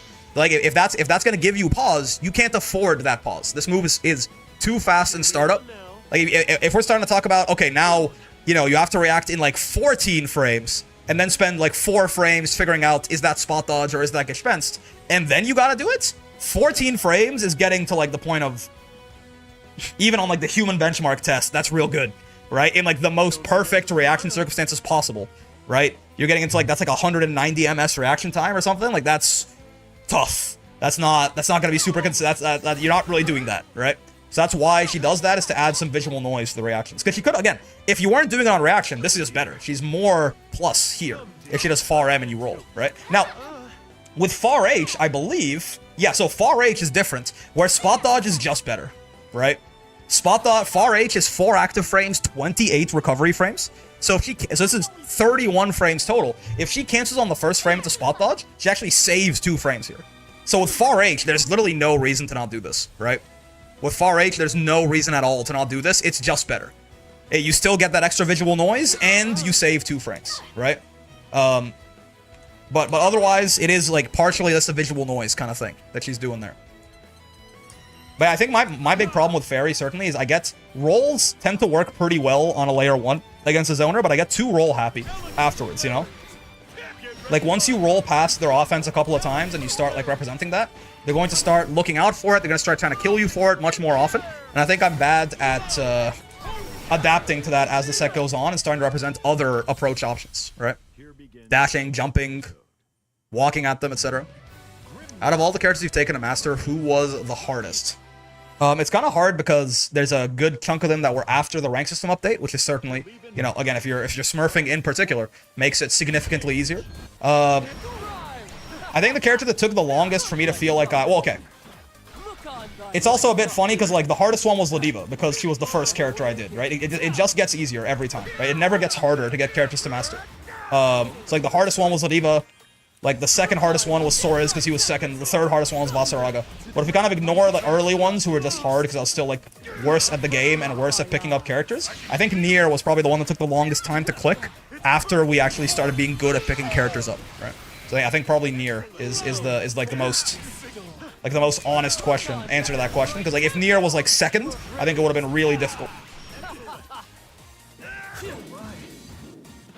I was not hitting the guard button. It's nearly catastrophic. Oh, I tried to air grab him. I was not that cool or that smart. Yeah. I was too early, and then I tried to do it again, but I was way too late. You'd have to literally sleep on her. The call definitely had a lot of wire-thin games. You barely got her there in time. True. Nier is hard to play. I think Nier is very... fundamentals do not help as much with Nier as they do with some other characters, because she has so much of her own, like, unique stuff, you know? Hello? This is not me. I tried to JH on my way down. I don't know why I thought I could do that. Here I go back in the blender again. Oh god, he's, you know, he's ready for me to be belligerent. And I am not ready to give him that respect. Yeah, far H. Grimnir far H. Beating out. It crushed my 2U, by the way. If you didn't know, that first hit from Grimnir far H is 6/6H attack level. Right? Nier's hard to apply. She doesn't bend easily. So true, also. Oh, he spot dodged that. That's not what you do. Oh, I'm so unused to people doing that because it's such a bad idea. But it means that I'm, like, never ready to punish it either. When they do. You only spot dodge U lariat. Spot dodging any other one is a invitation to get counter hit close H, basically. Yeah, good old Grim far H. Ow. Deathrite Tempest, by the way. Ow. I don't know why I didn't think he would take all the seals there. 1, 2, 3. You are dead, I think. I think I could have gotten another hit in there, but I think you're dead anyways. Is spot dodging not safe, or is even just not minus enough for a meaningful reward for how risky it is? Spot dodging is a 29 frame animation, and the last 4 frames are counter hit recovery. So yes, spot dodging is not just something you throw out on a whim. Like, you can get punished for it, and you don't have enough time. There's not enough recovery Ladiva is going through there for you spot dodging to be safe on medium lariats, basically. Right? Spot dodge is not just it's not like it's not just like a spot dodge is not an inherently safe option. It's a call out tool, right? It has 25 frames of invuln, but it's a 29 frame animation. Ow. I'm not dead. I'm in pain, but I'm not dead.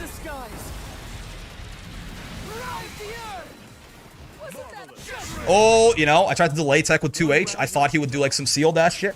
He went for the 6XM instead, and I didn't have it in me. The Call of Theme, by the way, very goated choice of him.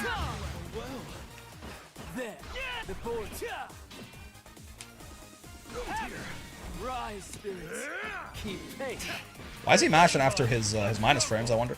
Is he expecting me to respect something there? Because him, like, mashing after the seal dash where he's -2 has been really, like, one of the big lifelines I've had in neutral against this Grimnir.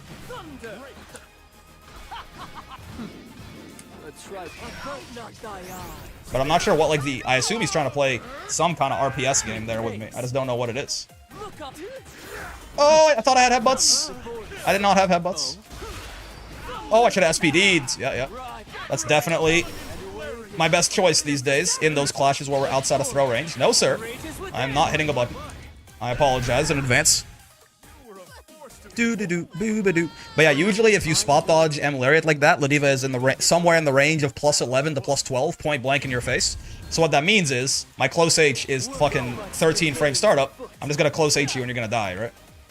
Or I mean, I think it can be even I guess close M probably, because close H technically you might recover in time. She can be more plus than that depending on how late you spot dodge, but wake up backdash, guessing command grab there. Unfortunately for you, Mr. Gromner, that's not what I had in mind. Oh, he knows about the fake save jump? Okay. This guy, I did feel this Grimnir was harder than the average 700 Crystal Master you run into, but it does seem that he is a knower of sorts. He is also dead? Huh? I think so.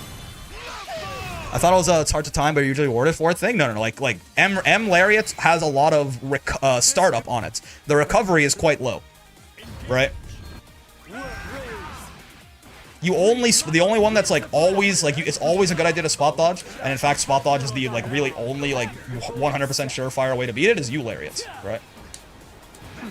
Oh, I got my delay tech caught. Yeah. Good old Grim seal dash, very good throw bait. I tried to headbutt on landing. What? I guess I did it too early because it didn't even come out, right? Or I didn't. Yeah. I must have just done it too early. Ladiva's headbutt works pretty well against that Grim mix, but I just fucked it up. I didn't time it right. Good night, Mr. Brick. See ya. He thinks this is probably Yoon. Maybe. Again, this Grimnir is pretty scary. So if this is Yoon, that might be that would certainly check out, right?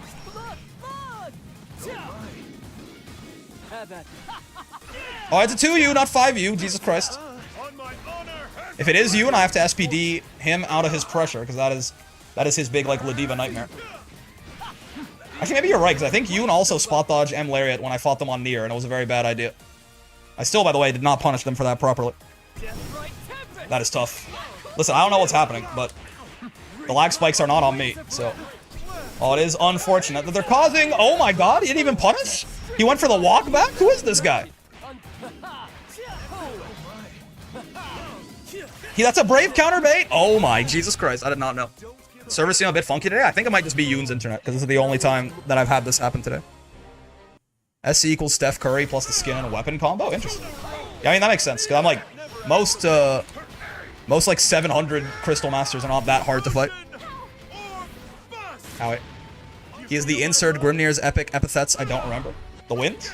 The storm of temptation? Or something like that? Rick has a lag switch powered by a pedal they can press whenever they're losing.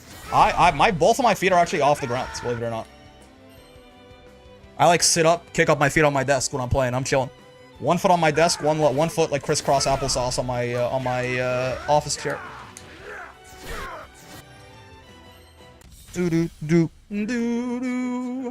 It's between the legs. Yeah, I do kegels, and my prostate presses the button. Hello, Haku.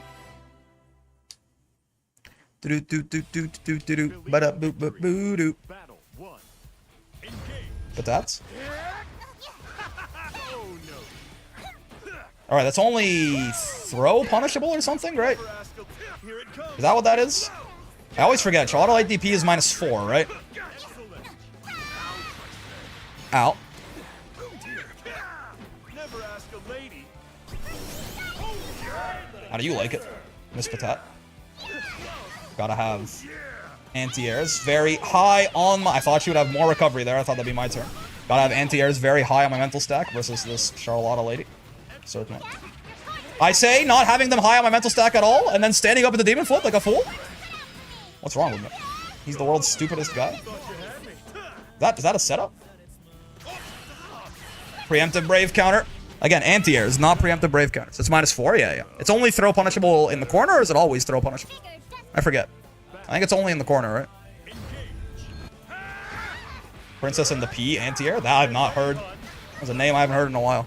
That's out of my investment knowledge? Okay, okay.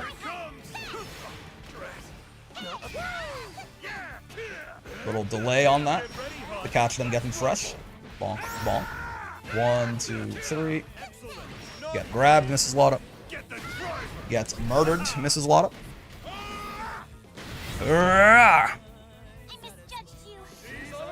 Misjudged you. My like elbow is deep in her fucking colon. I misjudged you. I head out to do my Blaze Blue bracket. Ooh, fun. Good luck. Round start medium lariat because why the fuck not? Oh, okay, sure. Oh, too slow. Yeah, yeah. I said I gotta keep anti-air high on my mental stack, and then I've been reset? Excuse me? They fucked up the link, but I wasn't. Oh, preemptive Brave counter. Yeah, yeah. They fucked up the link, but I just wasn't blocking. I think your elbow is the size of her entire spine. That's true. It's very true. I stood up at the demon flip. Oh, Jesus Christ. Yeah. Some very bad anti-Charlotta play here, I fear. Let's try and clean it up a little bit. I'll be back, chat. I'll be back. It's 4 p.m. I still haven't eaten? What's wrong with you, man? Your name's Burger. Everything's computer, don't you know?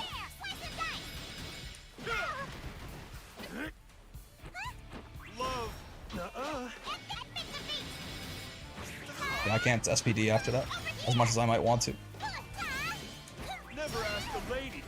What? The two of you didn't connect, and I got 5 you instead of you, Larry? What's happening?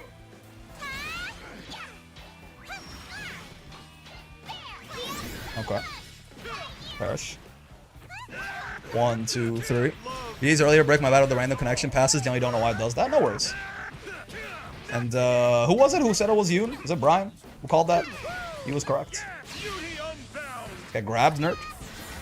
I want to take a megabyte of some food and learn the hunger matchup. That's what I'm saying. I can't get the spot dodge timing on her lariat though. It doesn't exist, Yoon. You have to stop doing that. M lariat is not. I never expect people to do it because it's such a bad idea that I'm never ready to punish it. But like if you spot dodge M lariat, like at worst she's +9 or something like that. You are always, always, always punishable for doing that. You crouch M lariat. There is no spot dodge timing. It's like such a I keep saying this every time. Like it's so fake that I'm never ready for people to do it because I'm just like I would never do this. So when it actually happens, I like freak the. I'm like, huh? I can show you in a second here, but yeah, it really is like an exceptionally bad idea to do that.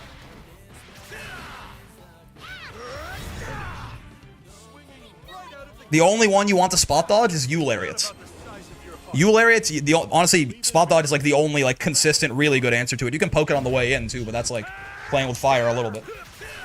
What the fuck? I just meant to close them again. Yeah, there you go. We said keep it high on your mental stack. And now I'm actually listening to myself. Once you actually anti-air Charlotta, the character really is like bottom 3. But you just gotta... Like, it really has to be like your #1 priority. She has no real way to open people up besides universal... Like, universal mechanics she's not that good at even using. If she can't just demon flip like that. When you fail the knowledge check by throwing the paper in the teacher's eye? Yeah. 4 p.m. cereal ball and living it up right now? I love me some cereal. Wait, what? Dude, I knew her parry was ass, but what? It triggered and it didn't trigger? What do you mean? I'm like fucking flat. Wait, why didn't her parry do anything?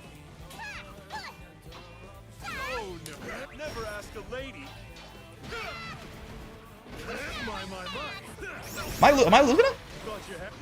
Like, I lariated into that parry. Why did it do nothing? Like, I know it's a bad move, but like... That bad?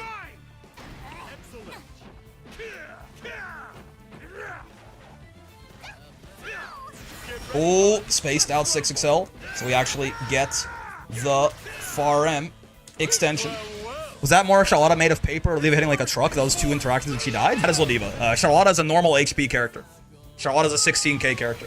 That is just Ladiva is gonna do that to people a lot. Her average damage on interactions is incredibly high. Right? Very good mid-screen, very high corner damage. Even the SPD does like 6,000 damage these days, right? Getting SPD'd in the corner by her ass is like 5650 at worst. And I think 6500 at best if she has her buffs up. So it's just like, it's what she's going to do to you. But yeah, like, wait, I need to show this because I was talking about it earlier. Ladiva spot dodging Lariat, right?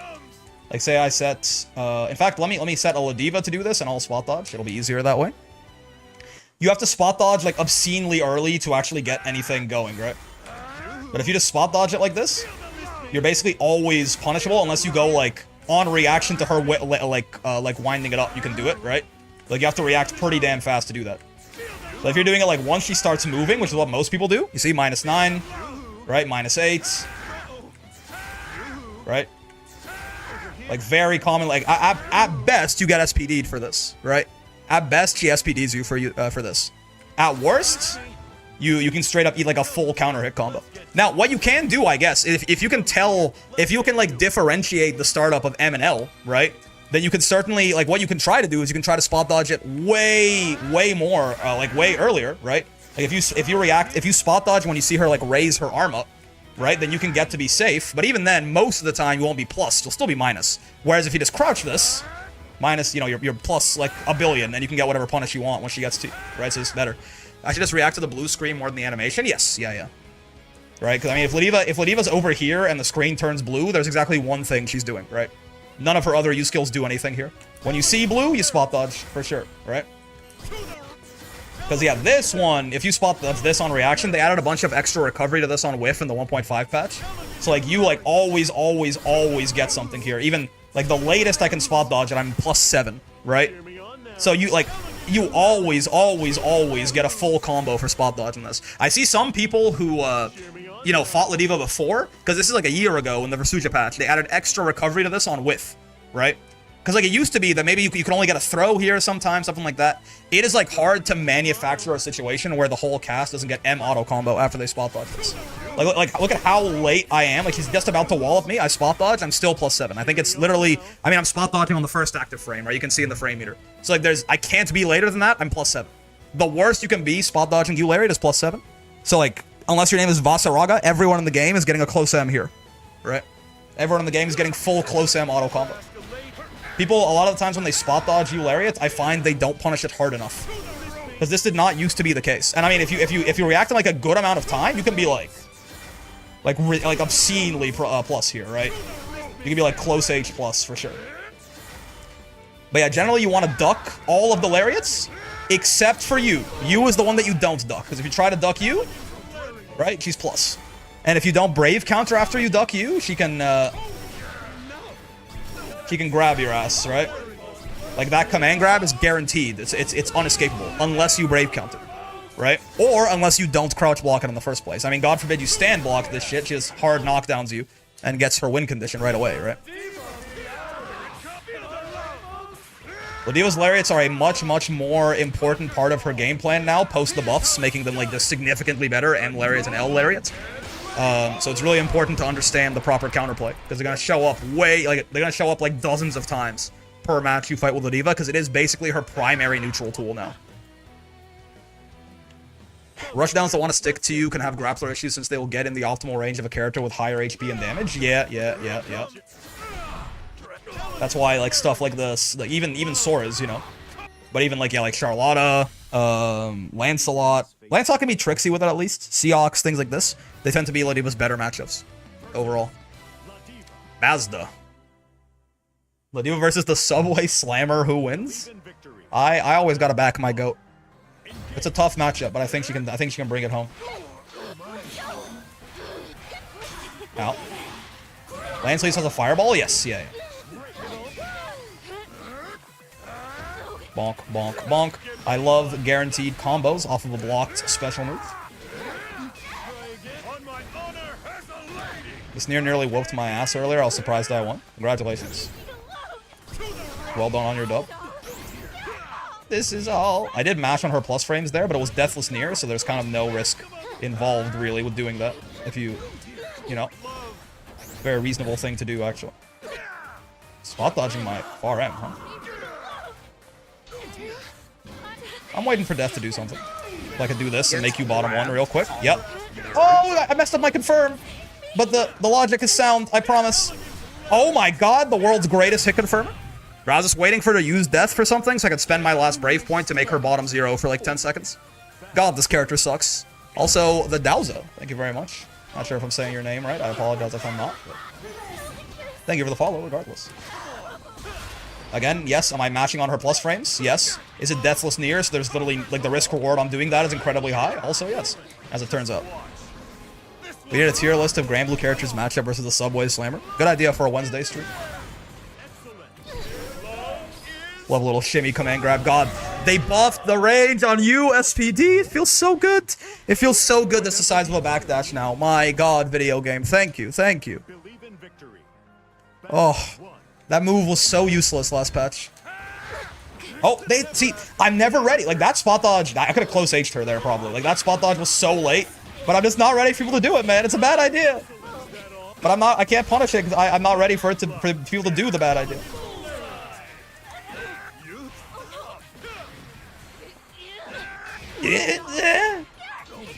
Chill, girl. It's not that serious, certainly. 1, 2, 3. Oh, I don't build super here? That's unfortunate. Oh, I did build super here. That's less unfortunate. She's jumping? No, she's not. Okay. Yeah, the reason, again, so the reason to do that super over just a regular command grab is you can't mash on it, right? Mashing will always beat Ladiva's command grab, but not the super. Because it actually does less, if you have the meter, it actually does less damage than just doing EX SPD, right? But the point of it is a bit of a hedge. And it's also got less whiff recovery than SPD too. So it's just like a safer, but like weirdly enough, it is kind of weird to say this, but Ladiva's super grab, besides SSBA, is actually a like lower risk, lower reward version of her doing an SPD, right? Ladiva super hits death instead of near, yep. Ladiva knows the real problem is not near, it's death, right? Death is the abuser here. It's a pretty near color, by the way. I like the blue. She looks so distraught for death. Yeah, yeah. I don't think Ladiva literally, like, I don't think Ladiva has it in her to kick near in the face. You know what I mean? What's the near death lore? I don't know. But I do know that it seems like... But you just did? Sorry, to kick near in the face. Did I say death? She doesn't have it in her to kick near in the face, right? She'd be kicking death. I don't think Ladiva would ever do that. To my... all I know is that death certainly seems to be isolating everyone from near. Or isolating near from everyone. Like, it's like a only... You know, only talk to me, only love me, only rely on me. Which is like very textbook, you know, abusive relationship, manipulative behavior. So I think that death, even if she's got good intentions, she's being pretty toxic. She will pin near in the center of the ring, though. It's best for business. Yeah, that's a hug, you know? She's just giving her a hug, guys. You know, she's just... It's a big hug. Yeah, are her bones shattering from the force of the hug? Yes, but she's just showing her love. If you think about it, really, it's just love, guys. Oh, love is illegal now? Oh, it's illegal to love a sad cat girl now? Oh, I'm sorry. Lock me up then, officer. I thought this was a free country. Well, got any idea when the wall brawls are coming back? I'm not sure. I'm still thinking about it. The interest in them seems to have waned quite a bit over the past few weeks. And honestly, my interest in, not necessarily in the, like, in doing the wall brawls has gone down. But my interest in just playing, like, having more days dedicated to playing the video game has gone up. Yeah, you know, like, sign-ups kind of dwindled for a bit. I was like, you know what, this is a good opportunity for me to maybe look into doing some other things on this Thursday slot. I was actually considering, not just, like, Ladiva playing, but I was actually considering bringing back, like, maybe on Thursdays, having, like, first 10s with, like, strong players of characters and talking to them about the matchups and stuff like that after. Like, kind of structuring the stream around that again. Which is something I used to do videos of and I don't anymore. Things like this. Rick Turney arc, please. I mean, I join Dreamland every day or every Tuesday, and I want to get better. I want to place better. But yeah, like, you know, doing stuff on WAS, stuff like that. I always enjoy seeing you play in brackets. I enjoy playing in brackets too, honestly, and I want to get better because I certainly right now, like, I certainly am at the point where, like, I can hold my own against some pretty strong players, but, like, not consistently.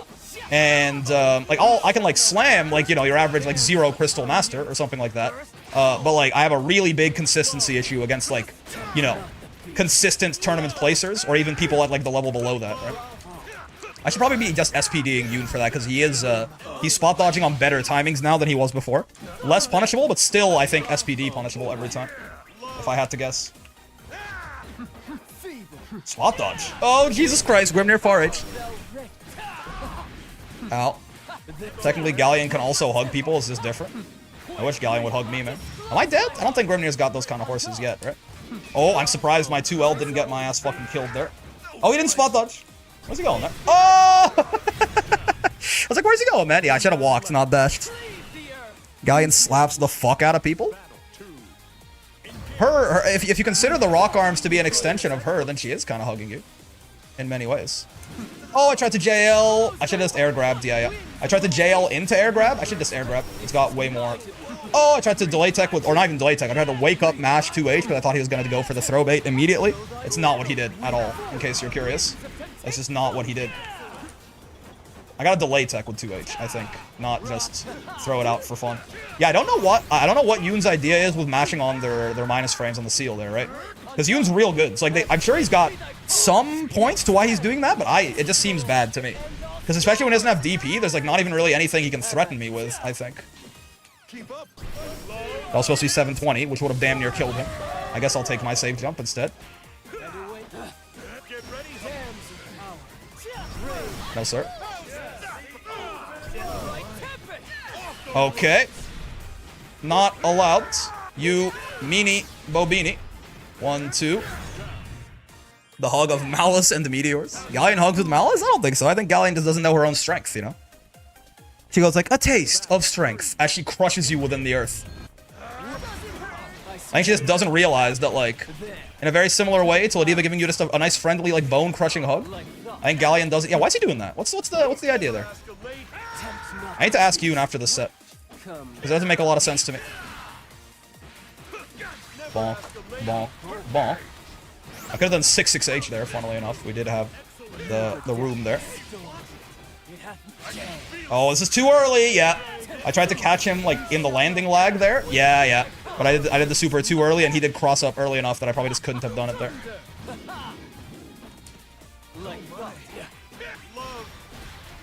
Yeah, why'd he do that? Anyone know? Oh, nice backdash. I'm dead. Nice. Good call out at the very end there. They had to guess for game, and they guessed right. Guy in solid Ladiva log and hug was like, that's how you do it, and it was the start of the end of everyone's spines. Yes, yeah. It's like, ah, yes. Hugs. Oh, he's not spot dodging anymore. Long time no see, Mr. Brickolo plushie. Oh, God, I did it too early. That's the 5-frame SPD. The speed buff does actually fuck me up every now and then, I will tell you. Yoon is very young. It's hard to hit Yoon with... Oh, he's crouching. Fuck. I was trying to bait him into spot dodging it again, but he's actually doing it correctly. Why did I give him the tech? Ow. Ow. Oh, I should have JM'd. I think that would have counter hit him. Yep. I was worried about a potential cross-up, but no. JM, I think, would have counter hit that 2H. Hug. Yeah, in brackets, I'm gonna entomb you inside of the earth. Correct. Correct. Exactly.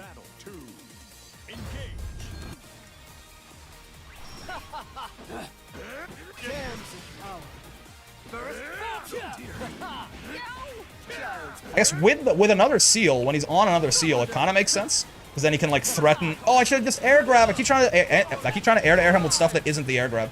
And I don't know what my problem is. But it's a very, like, you know, the air grab's big, it's fast.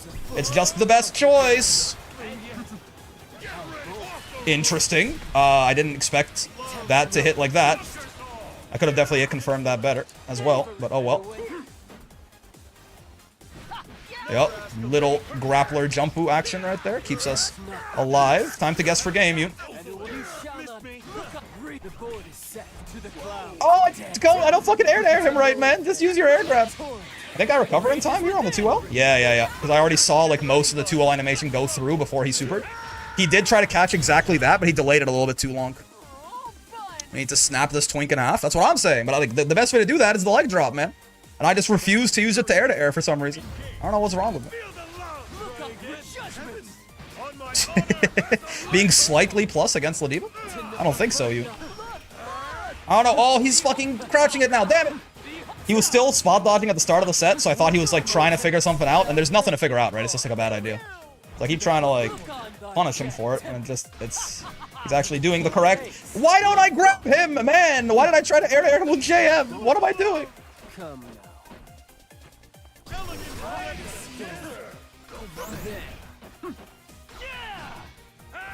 Oh, yeah, I mean, that was just with him on the seal there. That's a really bad idea. Like, that actually, I desperately need to put air-to-air command grab in my repertoire. We might straight up win this set. Like, it might completely reverse the set if I did that ever. You know what I mean? So bad. Grimnir seals get removed when he gets hit. How many tiers does he drop? I don't know. That's like a very big change. So you have to actually, like, it's hard to theorize about that one. That's very, very bad that I'm not doing, like, my premier anti-air to anti-air him, right?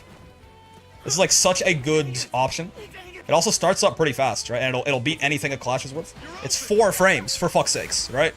So I have no idea what I'm doing not doing that. Like, straight up, we probably go from, instead of 0-2ing, we're probably 2-0 there if we just start actually using the air command grab. But it's just not something that I have in my repertoire for some ungodly reason. I'm too stupid to use it. The U1 is so useful too. Yeah, it's also fucking invulnerable, right? It's got invuln on it. Is Yoon here? Why does he keep mashing after the seal dashes? I don't understand what the RPS is there. I learned air throws were a thing today.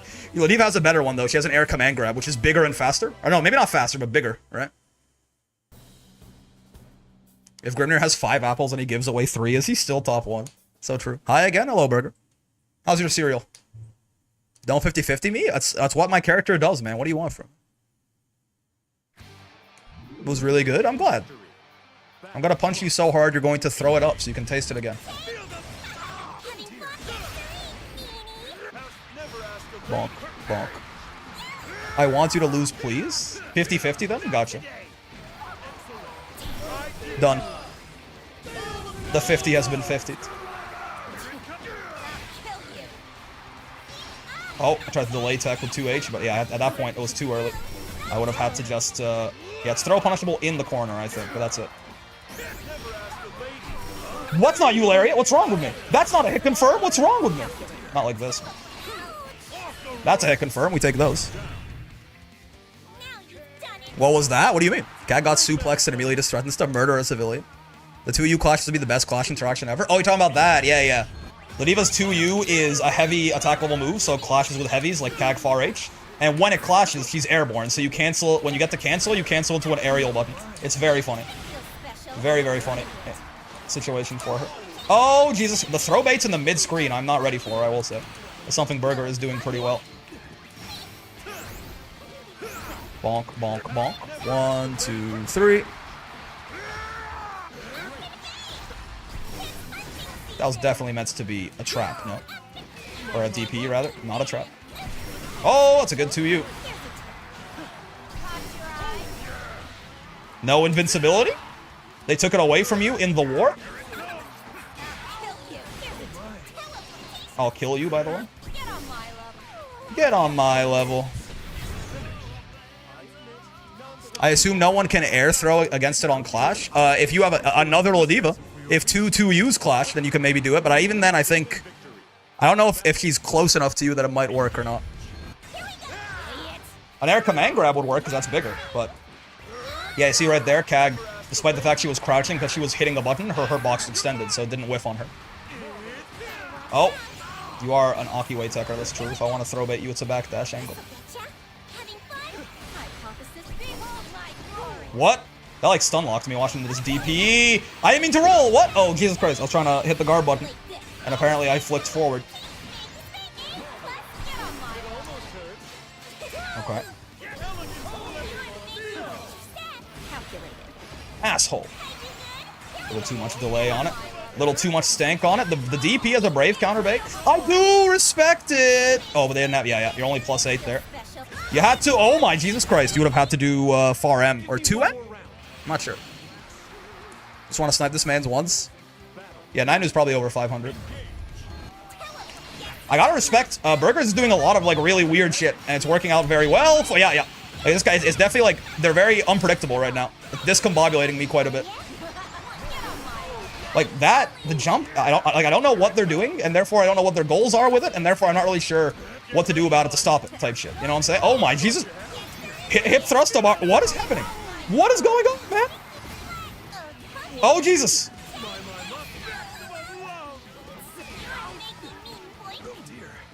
That is punishable. Yeah, no, fair enough. I actually like had no idea what they were doing, and I couldn't stop it. It's a very valid strategy. They have nothing to lose. They will not let that 50-50 hit them. That's fair. Shenanigans is my game plan. You kind of started it in game 2. It's been now, because like normally I am like you're playing this matchup. The reason I think that this is so confusing for me is you're playing this like you're the rushdown, right? Which is very much not how I would expect CAG to go about this. But yeah, if I had to slow down a little bit here, if you're gonna play it like this is not a good idea necessarily, because what you're doing is playing into my win condition. But it could potentially discombobulate me if I still try to be the rushdown while you're doing it. I'm gonna get confused, right? But now that I see this happening, all I have to do is slow the game down, and then you just teleport into my loving arms, right? The power of love. I love this live communication and matches via Twitch chat. Yeah. Time to adapt. Hold on. Everything's a good idea if the person is expecting it. Yes, yeah. See that they got away with it in one game. Now, the real answer is if they can mix it up, if they can like be very unpredictable. Like right now, are you gonna be rush down CAG or zoner CAG? Right? That's where this gets very effective. When I can't determine at all like what gear they're going to be in, that's when things get like significantly harder to stop for me. That's fair. That's fine.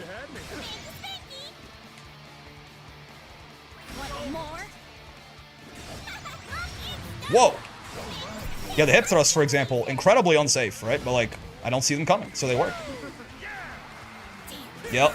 Oh, it didn't punish? Uh-oh. I was trying to bait exactly that. Oh, it's not so... Oh, I could have SPD'd that. I could have SPD'd that. Shit. Right.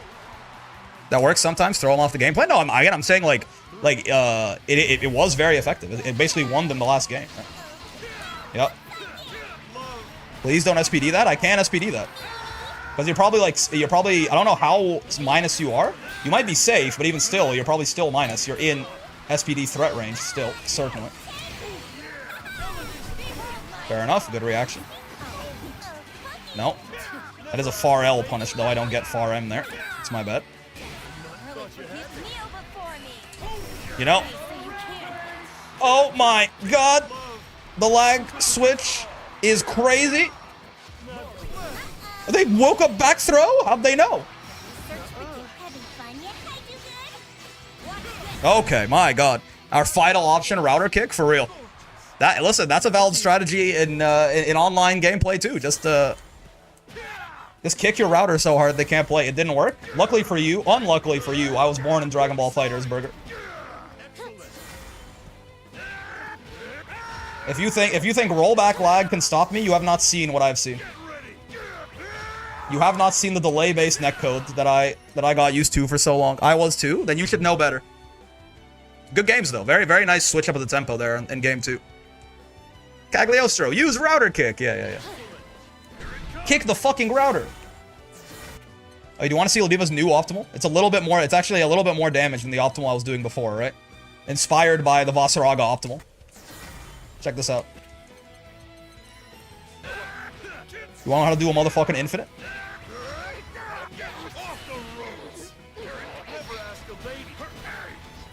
Let me do it on no brave points real quick, actually.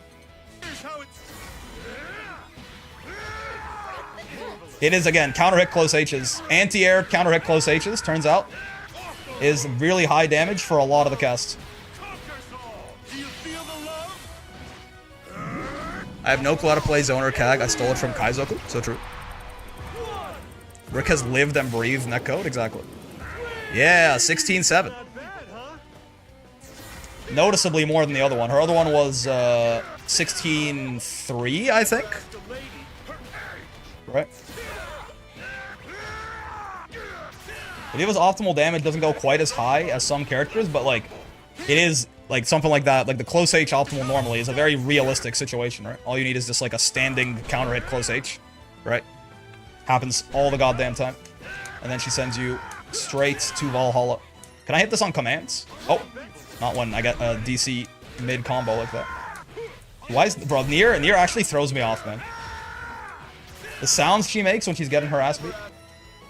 I cannot hit it on command. That's not enough delay on the Raging Strike. Tough, tough, tough, tough, tough. Her eyes are closed. Did she accept her loss or did she actually just die? Probably actually just died. That's crazy! 5,500 gems? 5,500 gems is not even Grandmaster on Matera? How like this Diva close H to anti-air? No, the anti-air close H one is definitely unrealistic. The normal optimal, that is just, what's it called? That is, that one is just a counter hit close H on like a standing opponent, right? That happens all the time. That happens multiple times per set sometimes. I'm just trying to take some lumps to build some meter right now, more than anything. Just because 50 really helps Ladiva in this matchup.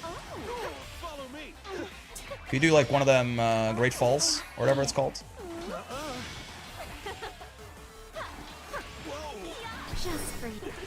How minus is Matera if you crouch... Oh, yeah. How minus is Matera if you crouch that high arrow, actually? I never thought about that. That's not GM? Yeah, Matera has a very grindy player base, for sure. Seeing Matera Zoings is actually terrifying. Yep. She's pretty damn good at it, certainly. I mean, she's the best at it, actually. There is no better zoner in the video game, as of right now, than Matera. I do like that I just walked my way in with the headbutts, though. Is she recovered in time here? No, she hasn't. Cool. That's why we need meter, right? Meter changes the dynamic of this matchup significantly. Ladiva has some, like, a really scary anti-projectile super. And now that Versugas is gone, honestly, it might just be the best anti-projectile super in the game. Unless I'm forgetting one. Especially for how, like, disgustingly safe the thing is. Gotta respect you, Butterfly, unfortunately. But they misinputted, so they will now die. 3 headbutts into projectiles in a row. Gap. Yep. Meter is always your best term versus Matera. Yeah, but like Ladiva just has, like, her anti-projectile options get so much scarier as that meter ramps up, right? Like, it's to the point that I'm very much willing to take some lumps just to headbutt some fireballs, right? It's very worthwhile. Oh, headbutt's on cooldown now, though. Wait. Oh, because the EX headbutted. Right.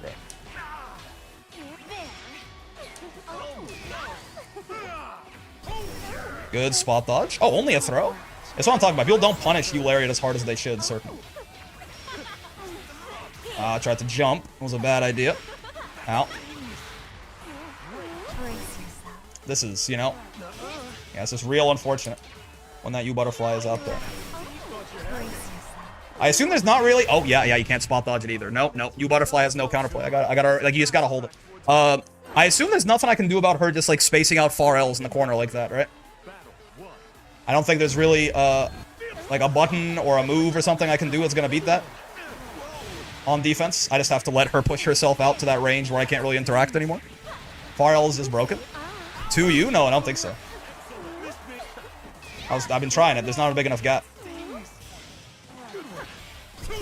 Oh, I thought she was gonna place down a butterfly. I tried to kill her for it preemptively. That's not what happens. There we go. We can still, like, you know, trying to do reaction light lariat on butterfly is not a bad idea, necessarily. Can make one of her best options a little bit more riskier, at the very least. Oop. Give me one more round. I don't know why they removed the ability to spot dodge you butterfly. Counterplay is overrated, I suppose. Oh, just barely out of range? You don't say, man.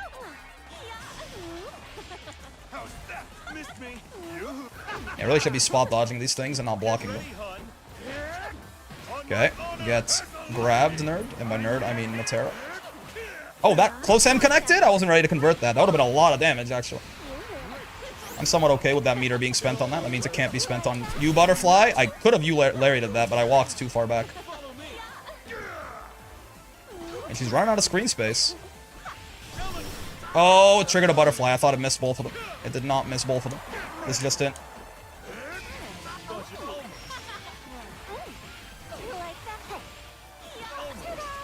What is the point of doing that Great Fall in the zoning? Like, what role does that serve? Like, I know it covers some screen space, but yeah, this is tough. I can't really interact. Oh, I could have killed her there. Oh, that was such... Oh, that was so unsafe. I'm not ready for it, though. No, I tried to SSBA and I fucked it up. I got USPD. Not like this. She was dead. She was dead. Okay, it's tough. I do want to check something, actually. A couple of things that I want to lab out there. One, if she does this, and... Well, let's pause this. If she does this and you crouch it, you made them hit Master? Grandmaster, you mean? Yeah, not really, right? Because, like, it's such a slow projectile. Like, by the time it crosses you, she's probably fine. If you're really close to her, I guess, then maybe you could do... No, yeah, 'cause it's also so active. Yeah, it's not really... This is not a Vikala Dormouse situation where you crouch it and punish, right? Not really. Like, if I can punish it from crouching, then probably, right? I think counter hit is not on all hits here. I think it just is counter hit recovery. Yeah, yeah. It's like if I'm close enough. But yeah, this is not really a Vikala situation. Is the heavy one faster? The heavy one is faster, you know. That might actually be more reasonably punishable on crouch. Even still, not like by you lariat, I don't think. It's like I crouch it here and then I 2U or something, right? That's a punish. That is a punish. It's more feasible on the heavy one, right? If you crouch it from range to then go in there, right? My apologies, I have bow and I must shoot. I never understood people apologizing for winning. That's something that always confused me with fighting games. It's like, what are we doing here? That's the point. The point is to win. But I guess this is punishable, but not really.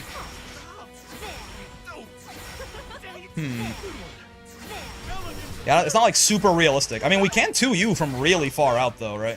From like slightly closer than round start. But yeah, like I think in general, crouching this doesn't just get you. I guess that's how some show respect. I suppose so. It's not just mitosis. It happens a lot, and it always confuses me. If I was playing Ladiva and I matched Cetera, I feel like I deserved an apology too. Maybe you're just better than I am. You don't deserve an apology for losing, you know? That's kind of a... I know you're joking probably, but like that is a silly mentality, I think.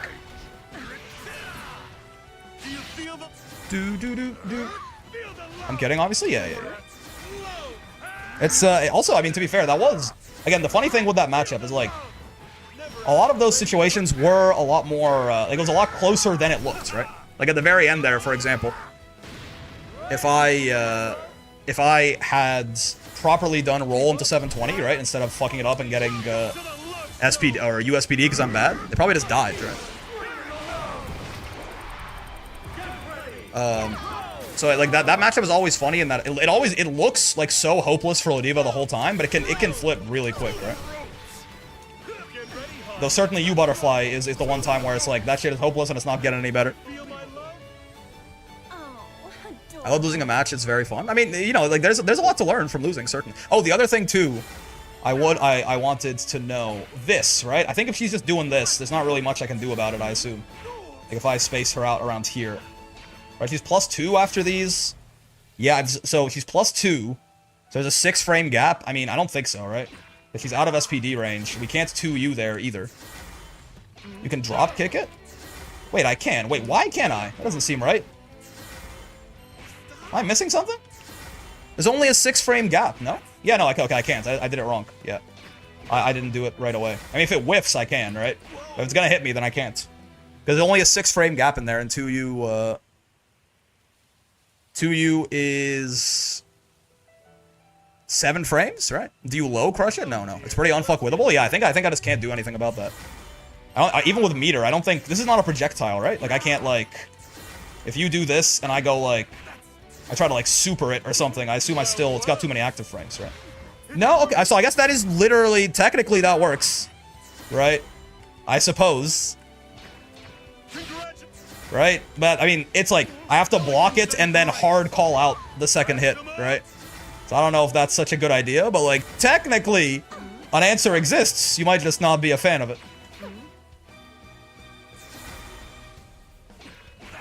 Yeah, that stings. I think, by and large, I just kind of don't really fuck with it. We simply will punish the lights with raw super. Right, so this is like a read... this is a read that he's gonna do 2 far L's in a row, right?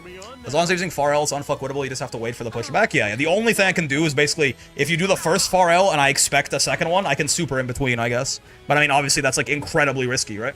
But it's good to know that the option exists, at the very least. Oh yeah, what did Mitosis say? He said, man, I mainly apologize people get salty. Yeah, I mean, yeah, but you know. I saw if you know, I'm not saying like tell people like, you know, GG's get good idiot, but like babysitting other people's emotions is not your job, you know. at the end of the day. If people want to, like, genuinely get mad because you beat them in a fighting game, they have bigger problems. Like, you're already going out and saying GG's, right? So that's a good thing. It's a low, I assume 2U can crush it. 2U doesn't low crush, right? I mean, look at our hurt box. It doesn't shift that much. Right? 2U is not a low crush by and large. Like, our hurt box shifts a little bit, but... I mean, look, right? He still has a very large grounded hurt box, and even the legs only go a little bit up. So 2U is not a low crush. Here begins Fate's episode. Hit him with a 50-50 where they don't know your intent. Hit Brick with the GG. Thanks for the Grandmaster. Exactly, exactly. The Lion reversal supers F-ball. So true. What is F-ball, though? Fairy ball? Despair. Not a big enough gap to 2U there. Look at Angus, I beat him in the game. I just laughed, TBH. I find it rather silly. Yeah, man, you can react to how you want, but yeah, I don't think it's your job to like, babysit them. And be like, oh, I'm sorry you lost in a video game, but good games. You know? But I see where my toast is coming from, certainly. Like, I know why. Like, it makes sense what he said. I'm just saying that, you know. If people want to get mad at you for playing Matera, they can go fuck themselves, usually. Owie. That's not the hit confirm. Local man, 2 ass to be allowed to live. The Lion, unfortunately, must concern himself with you, Butterfly. Yeah, he doesn't get that luxury. Everyone must concern themselves with you, Butterfly. You'll notice this kill. Yeah, I delayed the Raging Strike after the close H there to get a little bit more height to guarantee I could get a close H and not a close M into the SBA there.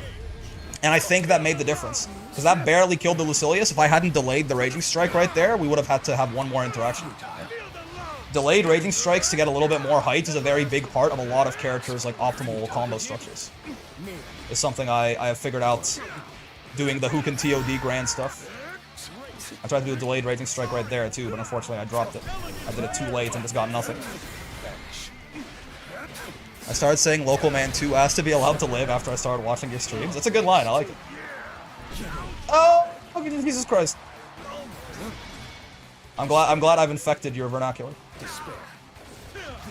Woohoo! Preemptive brave counters, but they go hard as fuck. Spot dodging headbutts usually not a good idea, but that exact timing actually worked out pretty decently. Ah, nice. Good thing he brave countered that block after the Eularia too, because I could have killed him with USPD. Me, but with everything is computer. Everything's computer. Everything's computer.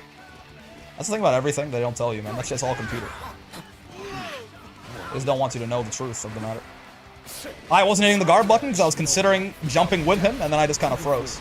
And the bad things happens to me. Yeah, that's fair. He seems pretty ready for that. I probably should put a little bit more respect on the name. 1, 2. Bonk.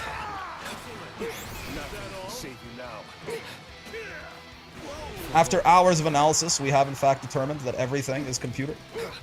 Ow. No, sir. Amazing. It's not a meme. You just gotta use it once every set. $5 at X messages. It means everything's computer. 9 Uriels to collect the cereals? That's true. Yum yum cereals.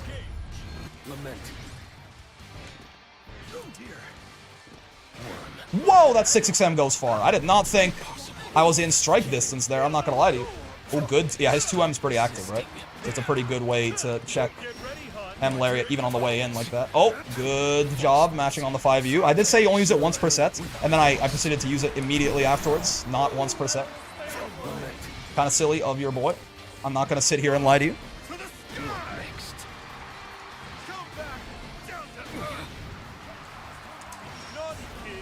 You gotta start jumping these eventually, brother.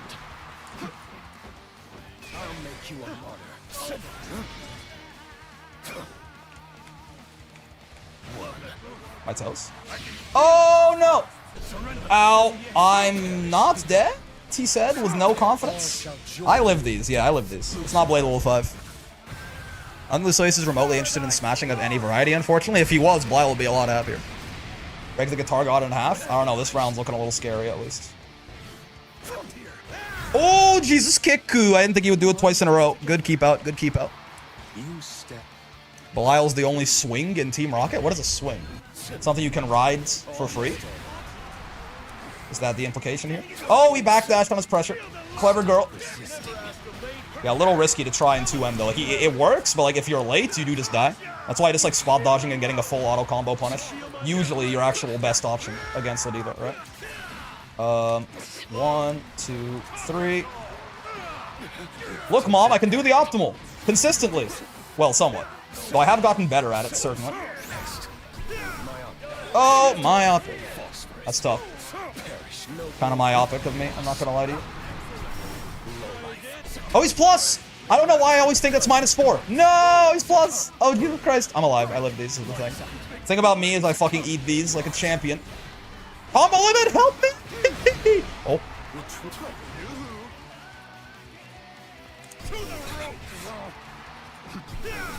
No, he was ready. I thought he would brave counter. Fuck. Shit. Damn it. Good game. No, I thought it was so smart. We have only one option. Yeah. I lived, bitch. Just barely. That's the 18,000 health again, right? Almost every character besides her and Vasaraga just dies there. You don't even get our like one last gamble to do something. Bonk, bonk. 1, 2. Oh, he guessed correctly. Oh, but he didn't punish me. We'll take those every day. Immediate backdash. What? He really expected wake up throw? That's like the only thing that beats, right? I didn't even have like a super to throw out there. Oh, I thought he would do something rollable. He did not. Oh, he drops his combo though. We'll take those, certainly. Every day. Every day is computer, if you think about it. Yo! Okay, my bad. My bad. Oh. This Lucy is dropping a lot of combos, which is giving me a lot of potential lifelines out here in these streets. He just ran up and threw me. Nice. He really doesn't want to let me roll. He's not doing anything rollable. Ow. Is it an okay idea to Oki backdash? I mean, if you expect him to wake up throw, basically, right? Is how, like, I don't really know that it beats much else besides that. But wake up throw is a, oh, I preemptively brave countered. Good on him to be ready for that. Wake up throw is a pretty belligerent option, right? Now I did it, but like I would say that's, you know, it is the only thing it really beats. It's not like super unsafe though. It's not easy to like kill someone for that necessarily. It's pretty hard to react to them doing it. Bonk, bonk, bonk. 1, 2, 3.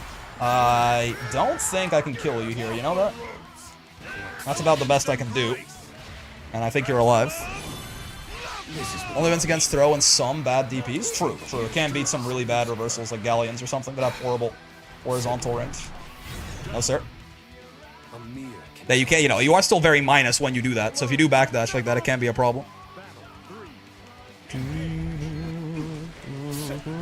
Oh, Jesus kick. So true. That's what I get for trying to lariat. Here's to us, Lucifer. Whoa, that shit reached me? It's pretty wild. Oh, wow. Wait, really? What? Wait, how? I did not know that for this matchup. I know Ladiva's roll's bad. But he was plus there? Seems pretty nuts to me, man. 2, 1. Eulario's out of range! This is horrendous news, I tells you. Sure. Nothing can save me now. Okay, except for a incredibly lucky lariat, me thinks. Brother guessed for game and he guessed wrong. He lost a 2L match with backdash. Yeah. Wake up backdash is it can't. It's not just a get out of jail free card for sure. Wait, I need to test something right now. No DP. Oh, that was you. So true, bro. No wonder it was kind of hard. No wonder that shit was so hard. Wait, I want to test. I can't roll this. I can't roll the median. How long of an animation is this? It's like 6. Wait. I'm so surprised by that. I'm -6? Oh, wow. Okay, dude. Matt, be glad they didn't buff Ladiva's roll to be 29 frames in this patch. Yeah, guys, so rolling that is a bad idea. So true. So true, bestie. The no mix-up. I mean, you know, sometimes you gotta guess for a game. Episode. I was so close. You were kind of beating my ass, I'm not gonna lie to you. Oh! Hello, Lucy 4. My least favorite thing is labbing something and learning I have to hold that. Yeah, I mean, I could, yeah. I guess that is kind of the takeaway, is I can't fuck with that stance as much as I thought I could because of how bad our roll is. Ladiva having her exclusive to Ladiva bottom 1 roll of 33 frames total, where everyone else is rocking 29 frame rolls, the same as their spot darts. Ow! Oh, a little bit of rollback into DP is very fair, in my opinion. I mean, it's what happened, right? They hit DP. It's just that for a second I got visually tricked into thinking they didn't. That's insane. But if you think I'm not going to take it, you're also insane. Oh, sure. That's fine by me. He's spending a lot of his meter on DPs, you know, which means he doesn't have it to spend on, like, more explosive stuff that wins him the round or kills me. Traded roll for SSBA damage. I mean, her having a 29 frame roll, especially now with roll SSBA, roll 5 frame SPD, things like this. Besides it having like impacts on her zoning matchups, which is why they want her roll to be bad. Like there's even more reason for them to never buff that now, right? It's just a capital B bad idea at this point to give Ladiva like a 29 frame roll. It would be too good, straight up. No, sir. You say more life? Drake fan? I always knew he was evil. Bonk. Are you dead? If I had SSBA, you were definitely dead. No, you're alive. Okay. It's the SSBA to SBA diff. He's fine. SSBA kills him here. Yep. My end. I can't go back to those days. God, it's such a... what a good fucking theme. My favorite Ladiva voice line. No idea why she has it. I like all of her, like, ooh, yeah! Like, her fucking... I'm not sure if it's supposed to be Macho Man or if it's supposed to be the Kool-Aid Man. It's some man. It's I mean, considering she is a wrestler, it's probably a Macho Man reference. But, like, whatever it is, it's hilarious. And I love it. Down backing a little too much for my tastes. I'm not seeing enough movement. Call me Ninja the way I'm not seeing enough movement. Whoa, 2U was safe! Thank God H-Tessera kind of nasty with it. By nasty with it, I mean kind of shit with it. 1, 2, 3. That's totally fair. They love doing that. I should be OSing that and killing them realistically, right? They love doing that Tessera. You like that? Big fan of "You're doing great, sweetie." Yeah. When you're like beating her ass when she's blocking, I think.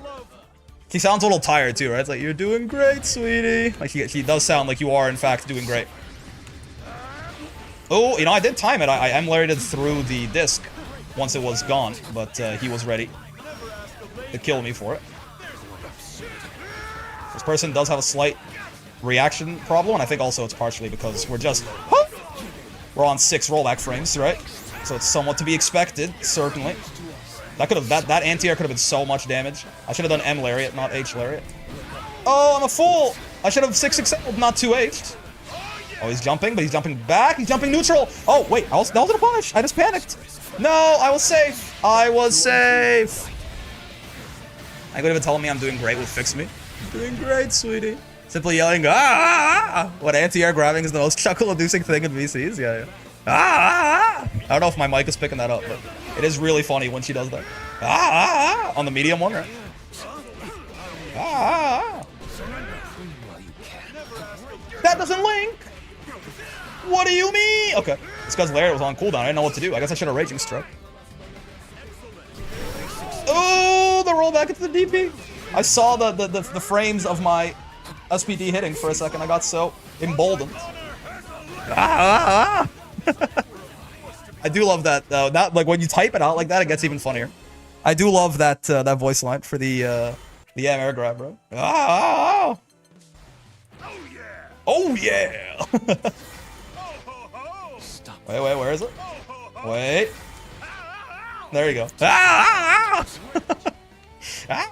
It's a shame that this one is so rare, because it is just kind of like a worse version of H, right? And the cooldown isn't that important, but like... I have voice line brain rot, because how based makes me want to play Uno. How based? How based? How based? I love the tone of the voice lines in this game. On my honor as a lady. On my honor as a lady.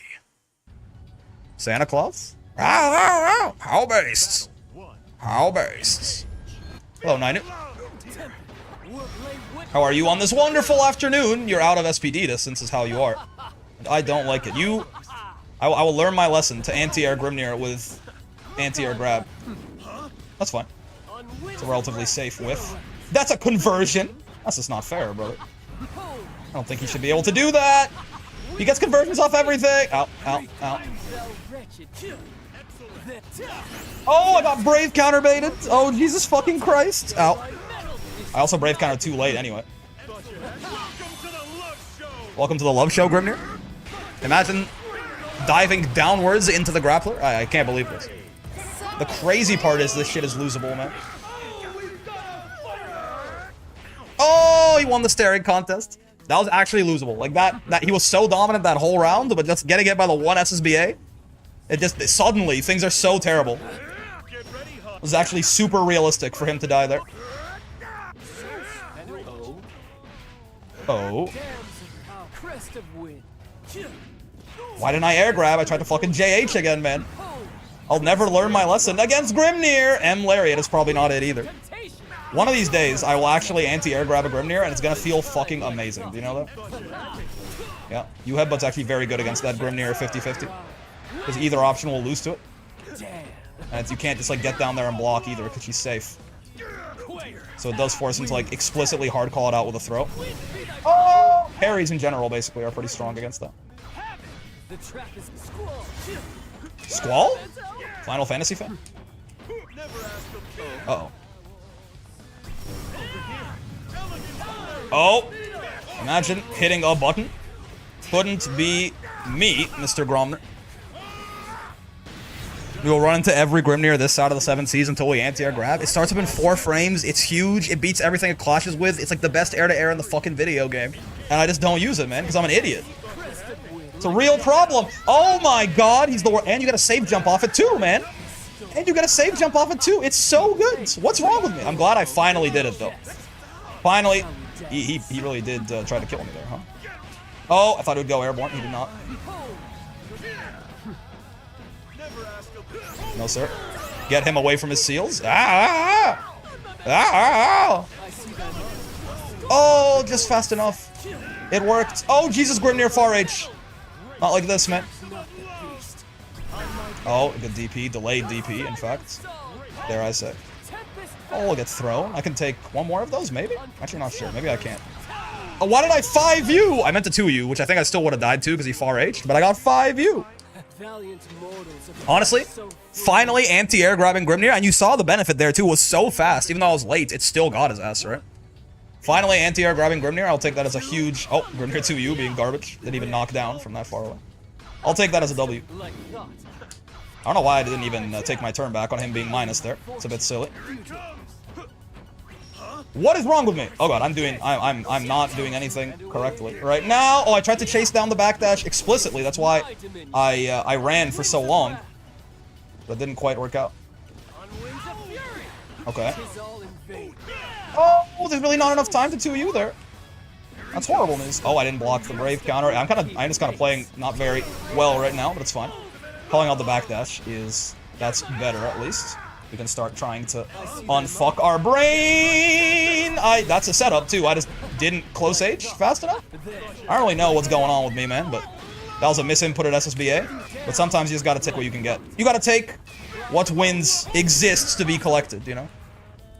Oh, the delayed UDP. He delayed it so much too. Well done. Well done, well done. I wonder what the next alternative costume will be in the battle pass. The air grab was fantastic. It was also unintentional. I'm not playing nearly well enough right now to do something like that. That was I meant to SSBA, I misinputted it, and I got that. It's quite unfortunate, really. Okay. That is the one thing, is Ninu is getting victimized by the 5U a little bit. Maybe I can use that to start clawing some momentum back and playing a little bit better. I think he's dead? I think he's dead. No, he's not dead. I think he's alive. Yeah, just barely. Guessed wrong for game, though. We take those. Do, do, do, do, do, do, do, do. Doo-doo. Boop-a-doo. Most characters don't want to spend that much time in the air, meanwhile Grimnir goes wee zipping around. It's true. That he does. Okay, light, yeah. Light Lariat is a good 6XL, but like, you know, not in like actual 6XL distance. Mashing on your minus frames, I see. It's a bold move, Cock. Oh, it actually tripped from there? I thought Grimnir 5U would do the assy thing. Whoa! Bro threw on my plus frames. Oh my, Jesus Christ. I did not. I guess because he thought I was going to be respecting DP, right? Makes sense. I tried to wake up super. Oh, that's tough. Yeah. I tried to wake up super and I fucked it up. Highly unfortunate. I guess, see, whenever I should do that. Whenever I'm baiting DP, I should remember to delay tech, right? I make that mistake a lot. If I'm gonna bait DP, I should still delay tech. Yeah. That is on me.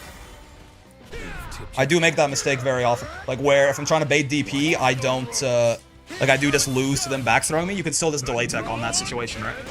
And that adds, like, a lot of mind games if they want to expect that you're going to bait the DP and then expect that you're going to throw when you're baiting the DP, so it's going to backdash on their minus frames, right? It gets way too, that's much riskier to do, right? Yeah. Honestly, again, I only dropped my favorite setup and it makes me so sad. Honestly, I'm happy I finally anti-aired Grimnir with anti-air grab, even if I only did it once. I've been yelling at myself to do that all day, so I'll take that. I will certainly take that.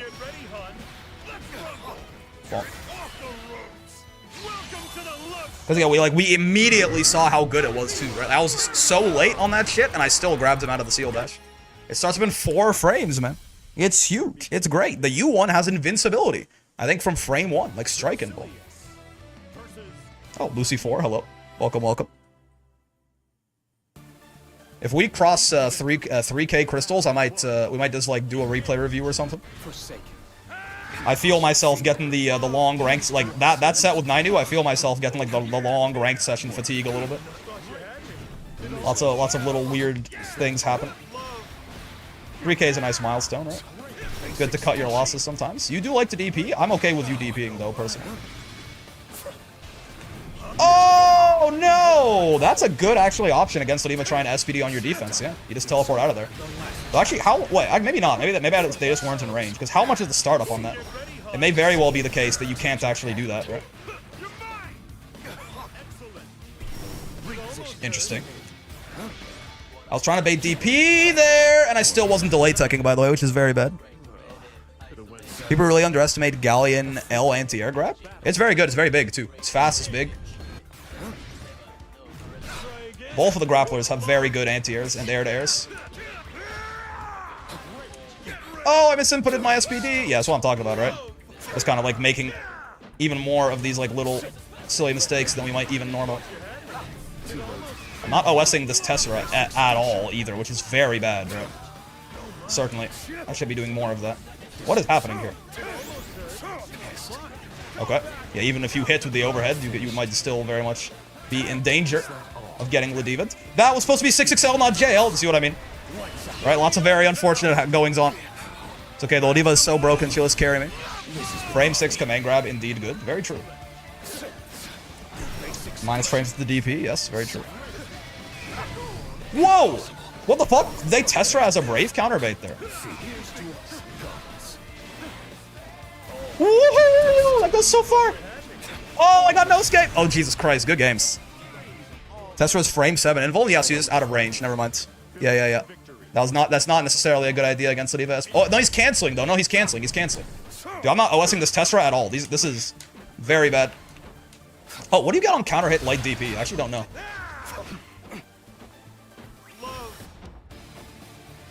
Bonk. I think it's like your +7. I think you can get close M if you're close enough. Otherwise, you get far L. Bro, just point blank lariated you? What are you talking about? The H Iscariot that went from like the other side of the screen? Out. 1, 2, 3. You're dead, right? Delay this so I get another close H. Yeah. Nice and easy. This is beneath me? To get kicked in the face? I guess that's fair. It's not exactly a glamorous thing to have happen to. Sure. Interesting. Light Lariat kind of accidentally operating as the 6XL in the Tessera OS there. Very strange. 2M a little slower than Jesus Kick, certainly. They got me hitting high notes, man. They got me feeling, oh, why didn't I air grab, man? I tried to JH again. What's wrong with me? Air grab is such a good air to air. I have a problem. I have a local man 2 asked to be allowed to live. Bonk, bonk.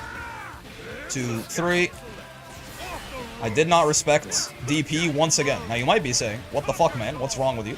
Well, like, it's fine, probably, or something. Yeah, see? I come during a break of my convention activities. I spent far too much time at the Psy Games booth. Oh, yeah, you're at, what are you, Anime Expo? Is that what it was? Round starts, super jump. They never see it coming. 2, 3. Stop resisting. I think I will continue to resist. I did not see that counter hit spark until too late. He could have fucking been dead, probably. But it's okay. See, now we start baiting the DP, and then they stop doing it. Easy. Almost 500 for all the merch that has Lucy. Damn. I mean, you know, honestly, I'm surprised there's that much Lucy merch. Do you go to, like, the Artist Alley and stuff like that? Or is this, like, all just straight up official, like, Psy Games merch at their booth? Okay, that's fine. Oh. That was very, very scary, seeing my, my 2H whiff like that. But luckily, this Lucilius is dead. Yeah, I think so. Riggs it true your pronouns are Ladiva? That's right, that's right. How'd you know? Lucy's really popular from what I've seen. I guess that's fair. He is mogging on him, right? He is mogging on him. The Lion doesn't concern themselves with DP. You get it. Bonk. Alright, I think 2993, it's not quite 3K, but I think it's a good place. Yeah, you gotta be, you know, with GM, things, if things can go bad real fast, you know? All we have to do is like 0-2 and 3 GM sets back to back to completely erase all the progress we made today. So I think if I'm feeling it slipping a little bit, we'll just maybe we'll do a replay review. We'll start slowly working through that backlog, and call it. How much progress did we end up making though? I am curious. I think we started today at 7. Obviously, this thing it's a moving target, right? So it's gonna. By the way, I am very proud of myself because I normally do not like gain points in GM. 6. Okay. Actually, I think technically we passed Noma, but I don't know if Noma's been playing. So hey, I mean, the stated title for today was to get top 5 GM on Ladiva, and unless Noma has been playing, we did temporarily pass him because we're at. It's not updated right now. We're at 2993, right? So he's at 2974. If he hasn't logged on yet today, then we did get 5th. Now, here's the thing. 4th, there's a bit of a gap there. I don't know if you've noticed. To go from 5 to 4 is a little hard. It's a little difficult. You know, this is a slight jump up from 5 to 4 there, but you know, we'll see. I mean, again, I will say this is my first time, basically ever climbing in GM. Right? Usually, every time before this, I would get to GM and then I would lose a bunch of Grandmaster battles, right? And I would die, and I would be stuck at that sort of GM floor forever. This is the first time, basically ever, that I've been able to make like somewhat of a little climb here. So that's nice, right? That's some progress. Our Ladiva is definitely getting better. My muscles are getting bigger, but we still have a lot to work on. Like I still feel not just like, you know, technical inputs and stuff like that, but like there's a lot of little things, a lot of bad decisions, a lot of like I autopilot too much into like lariats and M lariats and jumping and stuff like that too much. But this is like honestly very, very nice progress to see for me. Today as well, like in the first couple hours of today, I felt like we were really locked in. Like I was playing some good ass Ladiva. The first couple hours of today. You are Grandmaster? Thank you. 3,000 to 7,000? Yeah, Gabagool is a bit of a different beast. Can you be the same animal and a different beast? Now, listen, I'm not gonna say we're not aiming for him. We're gonna. Well, we got a good sets, Brick. Well played. You too, Sean. You're Lucy 4, right? Well done to you. But yeah, like, I'm not saying we're not aiming for him. The big thing though is we just want to get like way more of a cushion. Because like there's that last couple days grind before the season ends. You know, like if the season's ending July 31st, I think, right? It's like July like 29th to 31st. People grind so hard And, like, for multiple reasons, I'm not going to be able to grind that hard. I just don't have as much free time sometimes. I also, funnily enough, like, that exact time, there's got to be some streams that I might cut out around the end of July or even, like, around July here because, you know, my brother is getting married. So, and the wedding is, like, at the end of July. So my ass is definitely not going to have, you know, there's a lot to prepare, there's a lot to do, there's a lot of, like, impromptu things that come up. It's very, yeah, congrats, it's very, very cool. I'm very happy for him. They seem very happy together. It's very awesome. But, like, point is that the season ends, like, a day after my brother's wedding or something. So, what to translate this into Granblue, I would really like to have, like, say that the floor is, like, 3K at some point. I would love to have, like, a 2K crystal lead over the floor, you know? Lariat him at the reception. I will command grab him. I will slam him into the catering. It'll be great. But I would love to have, like, if the floor is like 2.5K, I would love to be at like 4.5K or something. If we can get there over the course of like the next 3 weeks, that'd be great. Because then, you know, then maybe we could end up in like 10th by the end of the season. And like, do you get something nice for end of the season in GM? You get like a little thing to put on your card, which, like, I don't necessarily care about the little card thing. It's more of like, I would just like to end one season in GM, you know, and then at that point, just never worry about it ever again, basically. It is certainly like a marker of accomplishment, I think. It's not an easy thing to do. To get to GM at any point is, like, relatively simple once you're at a certain skill level. But, like, to stay in GM and end the season in GM is very, very difficult, right? You have to, like, be consistently winning these Grandmaster battles to keep moving up as the grind heats up, and, like, or even to make a cushion for yourself before the grind heats up, right? So my goal, like, I would love right now for us to be at, like, somewhere in the realm of like 4.5, 5K. Because I don't think the GM floor will get above that. Maybe ever, right? Now, can we do that? I don't know. We gained like 300 crystals today. Like, because the secret is you just have to be winning these Grandmaster battles, right? You have to be winning these Grandmaster battles, like, much more than you're losing. And that's when you can start, like, once you pass that threshold, it really is just a matter of time, how much time you put into it to get to, like, 7K, 9K, 10K, 11K. Because you're just going to be going, like, time spent on ladder is going to be time spent gaining crystals at good rates, right? I'm just not quite good enough to do that yet, right? Like, I'm at the point now where I can, like, beat some of these Grandmaster players, right? But I'm going to, like, my win rate in those Grandmaster battles is probably going to be close to, like, 50%, if even above 50%, right? So that's where, like, the climb is slow. But yeah, I'm pretty happy with it, honestly. I'm pretty proud of it. Have you fought any of those Ladiva players in top 4? I fought Gabba and J-Man, yeah. I'm not sure who the other two are. I'm not sure if one of these guys is, like, Shark Movie or something. I don't think so. But yeah, I fought Gabba and J-Man. There's a whole little council of Ladivas that we, you know, that we all, like, talk and stuff like that. They're very cool people. I'm a big fan of both of them. Gabba and J-Man. Very, very cool people. Number 3 is Shark Movie? Oh, okay. I really liked for a second, there was a period there where, like, all the Ladivas were, like, renaming their in-game names to, like, you know, because Shark Movie is like a goat in the community, right? So it was like, I think Gabba was like Orca Film, and, you know, like, there was like, it was like fucking Tuna Television, shit like that, you know? People just, like, renaming themselves to different versions of Shark Movie. It was very fun. I broke 1K for the first time today, so I'm really happy, and I got to fight Mr. Streamer. Flounder feature? Yeah. But yeah, man, I'm pretty happy with that. That's some good progress. Let's try to do, like, yeah, maybe we can do, like, a replay review and then call it for today, because we still do have that, even though the channel isn't used as much anymore, since I just don't do as many replay reviews as I used to. We gotta get it going a little bit more, right?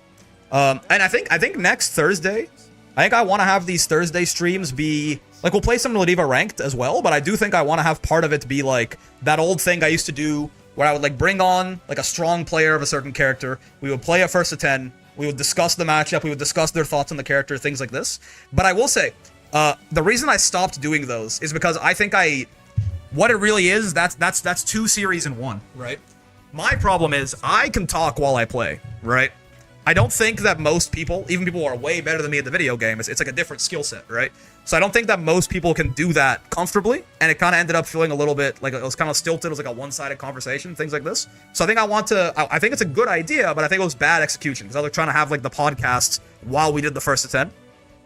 I think it would be much more interesting to have it be, we play the first to 10, right? And like there's little comments here and there or whatever, but like most of the actual discussion happens either at the beginning or at the end, right? I think maybe some quick notes at the beginning. Oh, sorry, I bought my mic. Maybe some quick notes at the beginning and then like a longer discussion at the end. Like once the first 10 is over, we do like a little podcast thing for like 30 minutes or something like that. You know, how do you feel about X character? How do you feel about X matchup? How, like, just talking about thoughts on the game. It's like bringing on strong players and having them share their opinions about stuff, right? I think it'll be very fun. And then also, you know, selfishly playing them in first to 10 so that I can get better at matchups and just get better at the game, right? Because a lot of these people are going to be better than me. They're going to beat my ass in those first to 10s probably, but I can learn a thing or two. Right?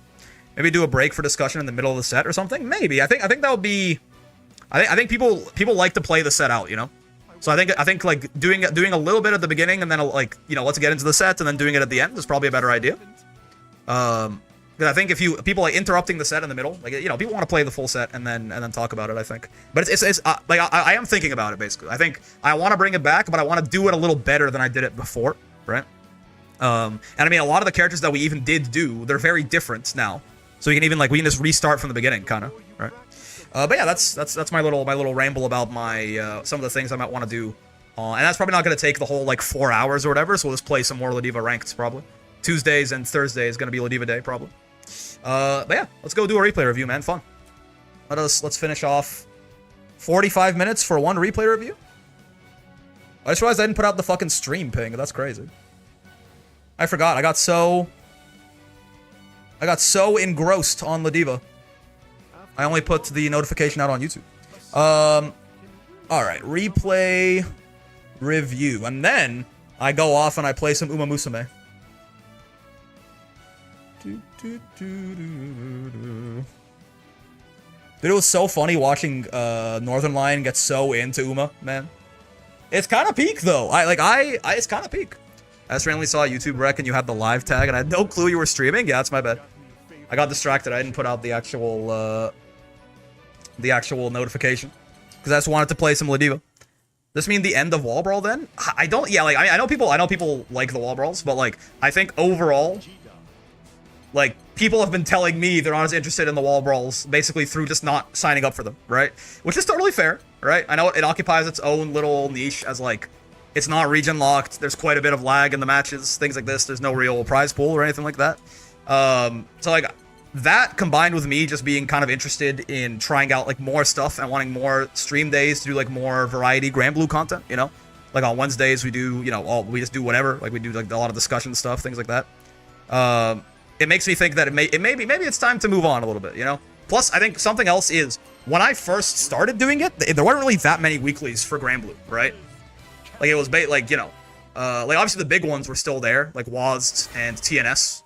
Predate, like they happened basically in the first week that Grand Blue came out. But like there weren't really as many tournaments, as many weeklies in NA, and now there's a shit ton, right?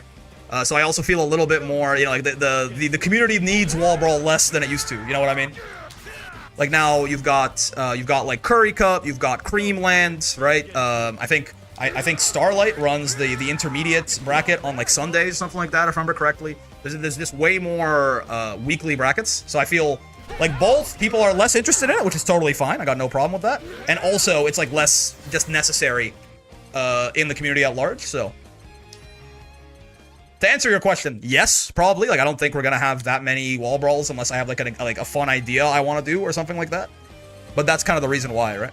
Could also consider delegating it for someone else to run NTO. It's also fair. I mean, at that point, if someone else wants to run NTO, they should just make their own tournament series, right? Like I don't think it'll be fair for them to be doing all the work and me to be like, yep, this is the Wall Brawl. You know what I mean? Like at that point, they should just if someone wants to make another like NA weekly that and like do all the work for it, you know, they should just like make it and then like, you know, they can like promote it in the server or something like that. But I would feel weird about like I'm delegating all of this to you and you're doing all of the work, but it's got my face on it and it's still called the Wall Brawl and it's for my Discord server, so. Like, I'm sure someone might be willing to do that, but that doesn't feel very fair for me, right? Or very fair to them, in my opinion. It's a pain for me for most EU brackets when I'm still at work and NA ones like being NA only. Yeah. I guess name recognition? Maybe. I mean, if someone really wants to just run it in my stead, right, and stream it or something, I'm not opposed to that. You know what I mean? Could be an option to go and keep it going consistently with the already built community. I mean, that's fair. If someone wants to do that, by all means, let me know, right? Reach out to me, and you can if you want to just run the wall brawl in my place, I'm not gonna say no, right? I got no problem with that whatsoever. I'd appreciate it. In fact, I just think if anything, it would be you doing like, you know, too much work for not enough reward, possibly. Maybe someone could do it even better than I could. I mean, you know, if someone has like actual like more experience TOing, they might be able to make it a better bracket too. Maybe even like, yeah, like take it in a different direction. I don't know. Where do we go here? Where do we end up? Where do we leave off last time? Oh, Jesus Christ. I know I went after the Season 2 patch, because I was like, it will be 2. New Master Help, Versuja versus Vasaraga. You Ever Sunder.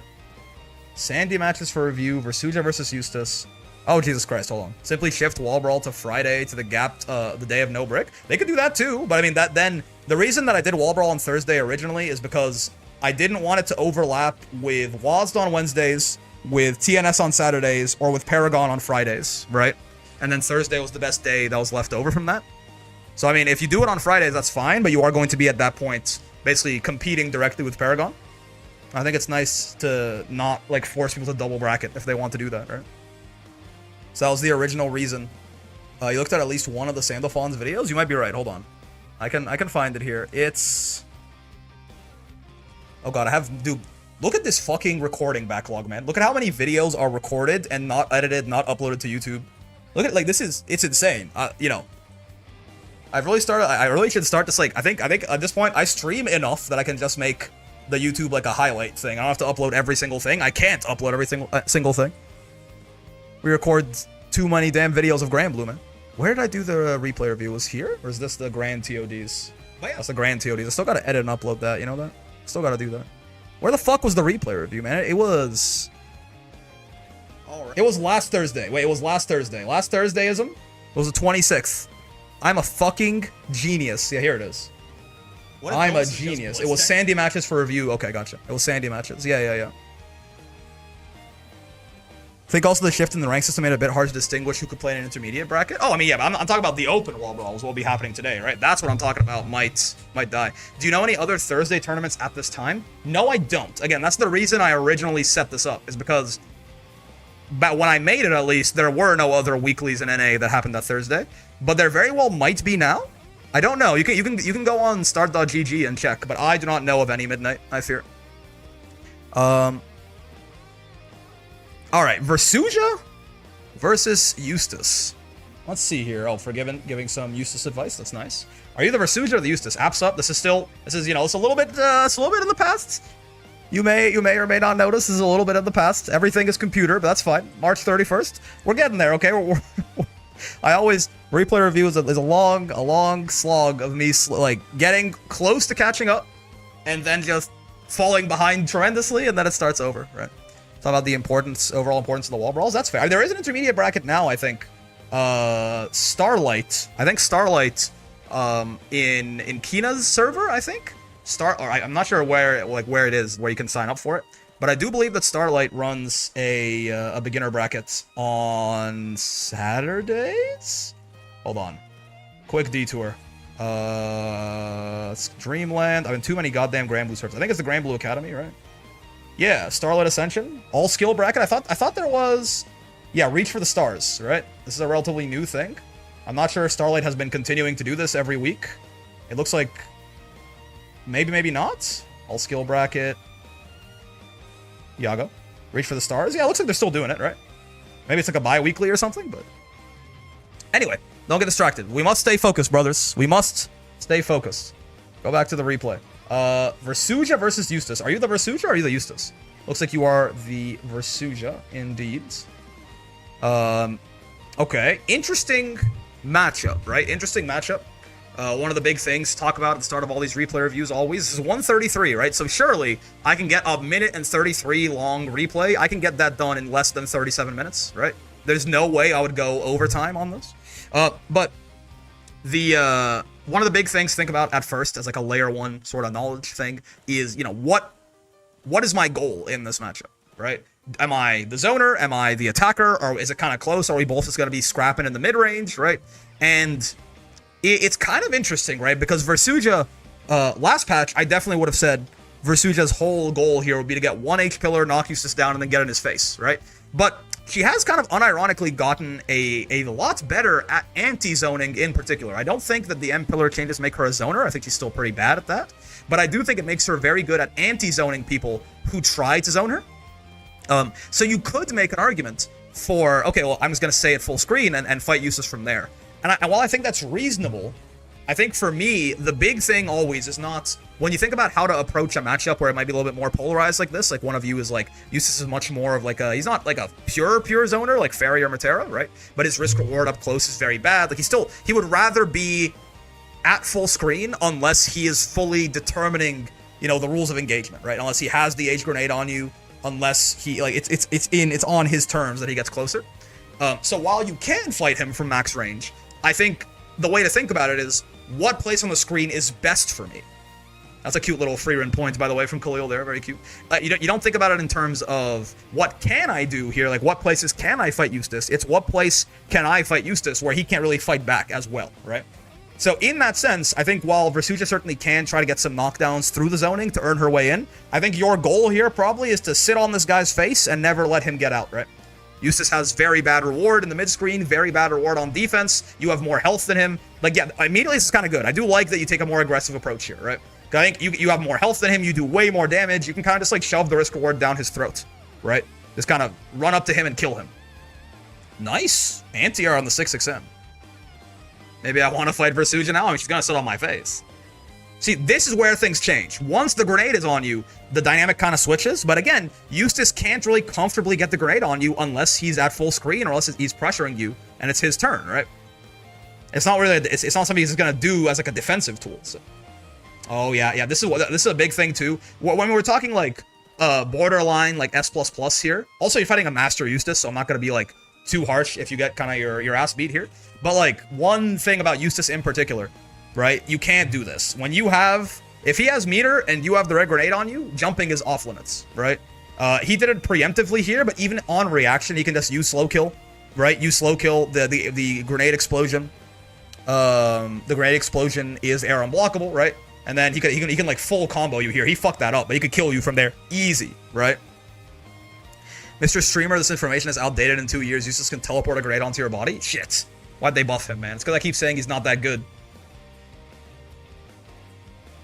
But also, I mean, let's go back and watch this first round again, because again, I was kind of talking about the general theory. One of the big things in practice, when you're watching your own replays, if you don't really know, like if you can't identify, you don't have the matchup knowledge, or you don't have the game knowledge to be like, oh, okay, this is the exact thing I did wrong here. At least a place to look to then think about more deeply or ask other people questions about or stuff like that is whenever you get hit or whenever you lose your turn, right? Get hit is obvious enough. Lose your turn is like you were pressuring, right? You had them in the corner or something like that. Maybe you had like way too much of a pause in your offense and then they started running at you, right? That's what I thought. When I say lose your turn, that's what I mean, right? So I mean here, round start super jump is not a bad idea actually either, because I'm not sure if Versuja can do this, but for a lot of characters, if Eustace does round start EX slow kill, which he really likes to do, right? It's a very good round start option for him. Some characters' super jumps will just make it whiff clean and then kill him. So he clearly was aware. He knew that you knew about this, so he was just ready to down back in 2H. But like, this is not a mistake. Like, you had a very clear idea there with that super jump in mind, right? Getting hit there, it happens. You just guessed wrong, basically. In the RPS, you guessed incorrectly. One interesting thing here as well, and we're talking about, you are fighting a Master Eustace, and you are talking about Versuja versus Eustace tips in particular, right? So like I do want to talk about some specific Eustace stuff here, right? This little throw bait, I think you did have time for this. I don't think you got like punished from your 2L, right? If you can block it, you can spot dodge it. If you ever see him do this on reaction, you should spot dodge, right? And then most of the cast is quite plus when he does this. Versuja can definitely 2M him from basically any range, because he'll be more than -8 usually, right? Don't say anything about Versuja sitting on someone's face or give him the wrong idea. Yeah. Like if he does, if he goes up and he does this, right, and you block it, I didn't record it apparently. There you go. Right. Even if you spot dodge on a reaction, let me spot dodge a bit more realistic time, right? Like this. You see, I'm +9. right? Very, like, realistic timing to spot dodge, +8, right? So Versuja can basically always do this to kill him for it, right? You can punish him with your 8-frame 2M like that, right? And then he goes straight to hell depending on whatever Versuja combo you want. Any character with good buttons can do this, and if you're a little earlier, you can even be even more plus, right? If you react a little faster, +12 at this point. I mean, do whatever the fuck you want, right? Like, the world is your oyster. I believe if Versuja gets +12, she can do stuff like this, right? Like straight up whatever your heart desires. So very important. This is plus on block, right? This is a throw bait. If you don't throw into this, he's taking a risk by doing this. So much for just sitting on someone's face. I may have done that. He's taking a risk by doing this. The whole point of it is to throw bait. But if you don't get throw baited, you should be spot dodging and killing him for that. It's very unsafe for Eustace to do, and very reactable too. It's not a very hard reaction check. You just have to know that you can do it. Interesting. So what happens here? You get far HH'd on your way in. Oh, you just whiff. Yeah.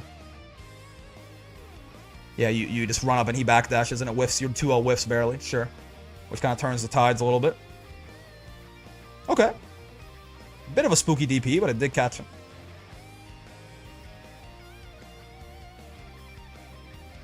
Yeah, I think one thing here too is like, I assume you are respecting him potentially DPing, right?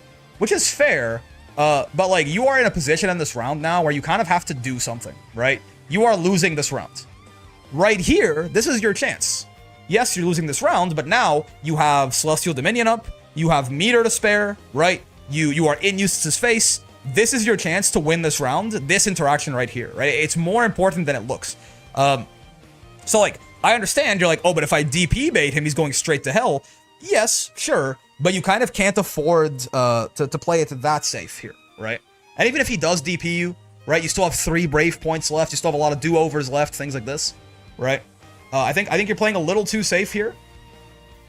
I guess you do, you do try to punish that spot dodge, is good, right? But you are clearly very clearly just trying to wait there and bait a UDP. I think you have to go, you have to throw him, you have to you have to throw bait him. You are at the point now where you kind of have to kill Eustace, I think, right? Because if this interaction doesn't go your way, right? Things like you are very quickly starting to spiral out of, the window is closing, right? You're spiraling out of the winnable situation here.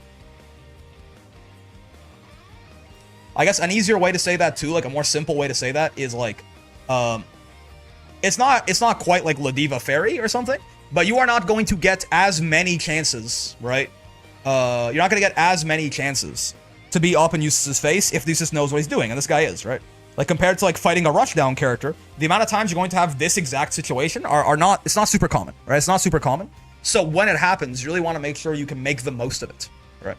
And, listen, if he wants to spend 50 of his meter DPing, guess what, man? That means he can't use grenade as often. That means he can't use slow kill as often, right? In general, unless someone is, like, really spamming DPs, I think it's, I think outside of OSing them or save jumping them or something like that, I think it really is not worth your time to be, like, giving up your turns to stop his DPs, right? Sure.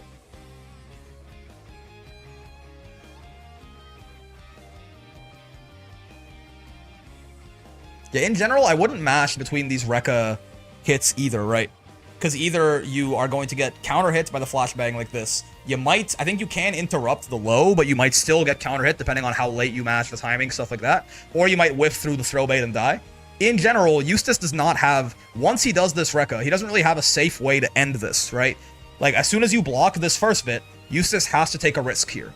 He can either, he can do the safe thing, he just do flashbang, but then he gives up his turn, right? So then you just wait it out, block flashbang, it's your turn now, awesome, right? Or he can go for the low, which is, he can catch you out, but it's incredibly punishable on block, right? Or he can go for the throw baits, which he can react to and spot dodge, right? Or he can just do nothing into throw, right? That's like the actual only like really tricky thing Eustace can do is like, he can just stop that and then throw. But again, if he does that, that is a punishable gap, right? So, but in general, you don't want to be guessing after this slice, right? You can, like, try to delay mash if you think he's going to tech, like, wait and do a throw.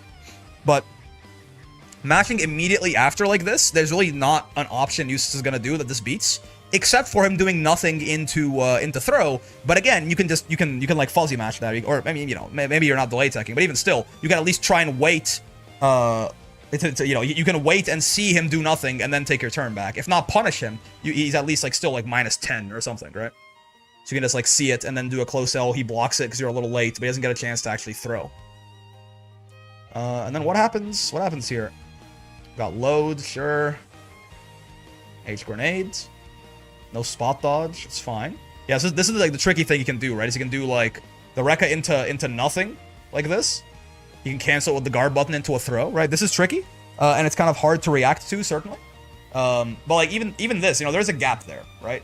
So you can't just like mash on a little bit of delay, or worst case, you can't just like delay tech if you do that. I don't know, because I mean, you are at the borderline of S++ here, so like maybe this is something that, you know, is in your repertoire at this point. But do I ever tell you all that you are all beautiful and to have a good night? No, you know you didn't, but I appreciate it, Boja. You have a good night as well, man. Okay.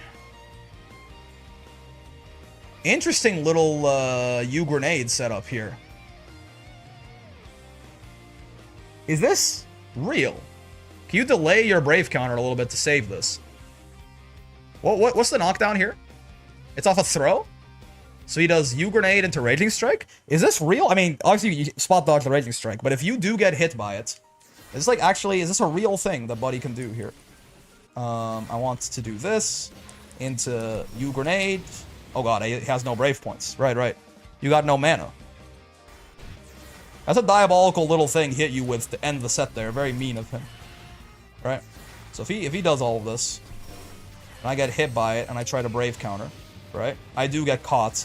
Is there a way for me to delay my Brave counter, or do I just have to hold that shit? You can, I think you can, there is a slight window where you can Brave counter post Raging Strike. You can do it a little later, but I guess not, huh? I guess, yeah. You have to do it during that screen freeze, or you're kind of cooked, right? Yeah, there you go. You can delay it a little bit, right? You can delay your Brave counter a little bit and be fine. I had a feeling. You just kind of hit it near the end of that screen freeze, and then your Brave counter invuln lasts long enough. So it is not real, right? But it's like hit the Brave counter nearer to the end of the screen freeze. Now it's a little bit risky because like you could just end up, you know, not Brave countering at all like that, right? It's something you probably want to work on the timing of if you're going to be fighting this Eustace often, right? But it's not the hardest thing in the world necessarily. Oh, Steeler says it too. To just set up at 119, it's pretty dirty setup, and I like this is going for it. You also have enough meter to UDP and invuln through it, which I'm 95% sure is the only response. You can delay the Brave counter, right? You can delay the Brave counter. I guess you could have also done that. That's a good point, right? You could have also done Brave counter into UDP for another frame 1 invuln sort of situation, right? I think you can. Oh, no, actually, you're probably getting hit out of the recovery of your Brave counter. Yeah, I don't think.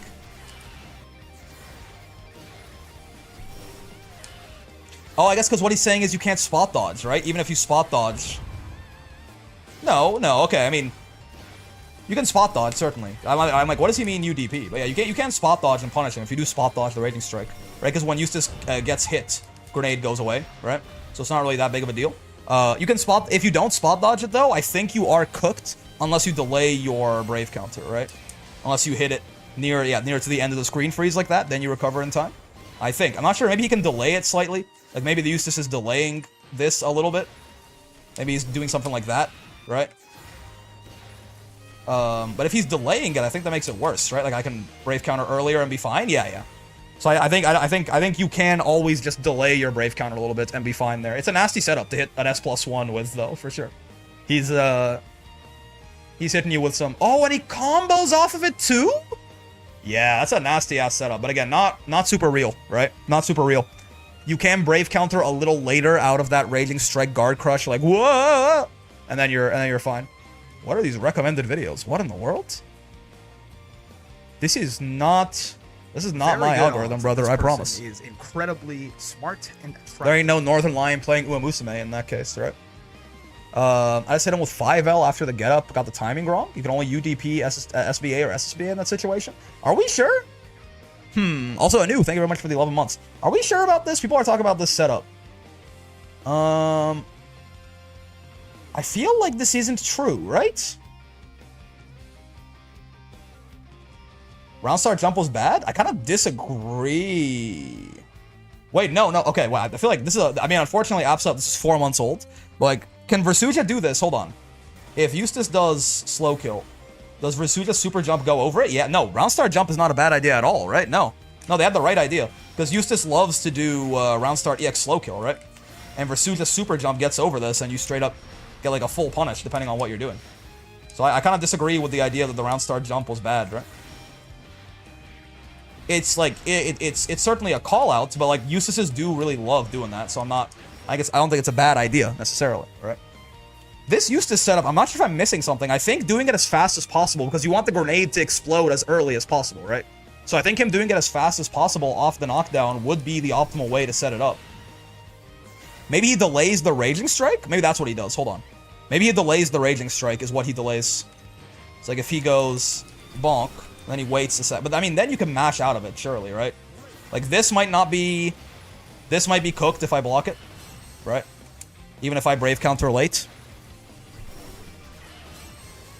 That was as soon as I could. Oh no, I'm safe. What is... Right, because he delays the Raging Strike so the bomb blows up earlier. No, yeah, no. I think this is fake news a little bit. I don't think this setup is real, right? As long as you delay the Brave counter a bit. So like if I do it again as fast as possible, right? I just mash everything out, right? I think if you delay the Brave counter a bit, you are safe here. If you do it right away, I think you die. Yeah, right? But if you delay the Brave counter a little, then I think you are safe. Basically just hit it near the end of that screen freeze, right? Like here. Right, then you're okay. So I don't think, to my understanding, this, like they're talking about, oh, you can only like super through it, you can only SBA through it, things like this. I don't think this is true. Now you can UDP it, right? You can't also spot dodge it, which is what I'm also like a little curious about. They're talking about it like you can't, you know what I mean? I don't think, I assume they're saying if you're not gonna spot dodge, those are your only options. Yeah, I don't know. I don't know what they're getting at with this. Maybe I'm misunderstanding something about this setup. But oh good, Abel or Steeler gave him a lot of stuff. But yeah, I think this is somewhat incorrect, right? But yeah, I think a lot of what was happening here was just unfortunately a bunch of like Eustace knowledge checks, right? You were just getting hit by, like, you weren't punishing the throw baits, you had like free plus on block resets and pressure, you were mashing on the Rekka, you know, you were respecting his defense a little bit too much when it's really quite bad and quite low rewards. So that's why like I spent most of this just kind of talking about Eustace and Eustace knowledge checks and Eustace matchup advice. I don't necessarily think that much of what you were doing on Versuja was like that bad, or like the general fundamentals of it, right? We could talk about delay teching, certainly. I already, you know, I made a whole video explaining that and everything, but I think primarily like the big problems here are just a lot of okay, the second round start jump, I will say this is probably not a good idea. If that's what they're talking about, that's not great, right? Especially because he already showed you that he's ready for the 2H. He's got it on his mental stack, right? So this second one here, and it's not even a super jump, so it's not going to get past slow kill, right? That's not a good idea, for sure. He doesn't get a great conversion off of it, but it's still certainly risky. Probably not a great idea. But yeah, this honestly is really big, right? If you don't punish this, then Eustace just has like a resourceless, cooldownless, plus on block extension to his pressure that puts him back in like that mid-range that he loves to be in so much, you know? Like, I think this is a really, really important thing for anybody fighting Eustace, is you just can't let him get away with that, right? If you're not reacting to this and punishing him for it, this is not safe. This is supposed to be a throw bait, right? This is a commitment by Eustace. If you're just letting him do this, he's fucking top 1, man, right? Like he's +3. It's in a range where you can't really challenge. You know, if you do throw, he kills you for it. Like, this is a really, really good move if you just ignore the fact that you can, on reaction, not even preemption. People tell you to jump this. People will tell you that Eustace, the answer to this move is to do something like on preemption, right? If you know that he's gonna go bonk, bonk, you can, like, after you block, you can jump like this. And that's true, right? And if you do this, you can certainly get a full combo on him, right? You can certainly kill the Eustace if you do this, right? Just jumping. Oh, JM extends my hurt box too much. That's funny, right? Okay, you can certainly, like, jump and then kill Eustace with whatever JH confirm you've got, right? But you don't really have to do this. Is a read. This is risky, right? You don't really have to do this in my experience. You can just, again, spot dodge it on reaction and then kill him for it, right? No preemption, no nothing. This move is just a reaction check. But like most reaction checks, if you just let it rock, if you don't interrupt it, it's kind of broken. It's kind of broken. It's a plus on block You know, it's a plus on block, combo starter, pressure extender with no cooldown and no meter cost. So I think this is like the number one thing when I see people getting fucking railed by Eustace. It's letting him get away with way too much of this, right? I mean, obviously, again, apps up. This is 4 months ago. I don't even know if they still play Versuja. I don't know what's going on, but you know, if you're fighting Eustace these days, if the 3 Eustace that exist online, then do not let them hit you with the knowledge checks discussed in this replay review. But yeah, I think that good to see that people in my absence as well. I mean, always even when I was doing the replay reviews, there are people being very helpful in the comments here, right? So long goal discussion, very, very nice. I suck balls at spot dodging that back jump. I mean, it's not that quick of an animation. It's just something you do have to keep in mind, right? It's like a 25 frame reaction check probably to like, I mean, yeah, like to have him be like punishably minus, right? So like it's not that hard of a reaction check. It's just something you do have to keep. You can be pretty late there, like right before the bullets hit me, right? I spot dodge, like something like that, right? +4 is not really even that. Like even if you are really late, right? +4 is not great, obviously. +14 accidentally there. Hold on. +8. Okay, it is kind of hard to get the one where you can't punish him. +6. That's good enough, right? You can't punish him from there. Even if you do get even if you can't punish him, you can at least, if you're plus, you can stick something out and make him respect it, right? It ends his turn. But realistically, if you're reacting like a moderately good amount of time, you can often be at like +8, +9, right? This +8, +9, like +14, like this is like training mode, right? Because I know it's coming. But like +8, +9 is very realistic to do in a match against Eustace if you have it on your mental stack. And then from there, basically every character can punish him in some way or other. Even +7 here, Versuja can 2U, right? A character like Versuja has a very good, like you can be pretty late and still be okay. Because you can just, you know, spot dodge late, be +7, 2U him and go from there, right? Like +7 is still more than enough for a gal like Versuja to turn Eustace into a fine glue paste. Yeah, it's really, really big. Even if you're not gonna punish him, at least end his turn. Make it your turn now, right? Otherwise, again, it's just I mean, you can do this off of like the non-cooldown Rekka too, right? So otherwise, this is just straight up like no cooldown, no cost, no risk, combo starter / pressure extender, right? Which you just can't let him have that. That is what we call that in the business an incredibly broken move. So you can't let that move be that in this matchup. But yeah, I think that's, I mean, certainly more M pillar for anti-zoning as well is a good idea, but how to remove grenade stuck to me, no glue, no borax. It's stuck to you with glue and borax, I fear. But yeah. That's Eustace, man. That's Eustace.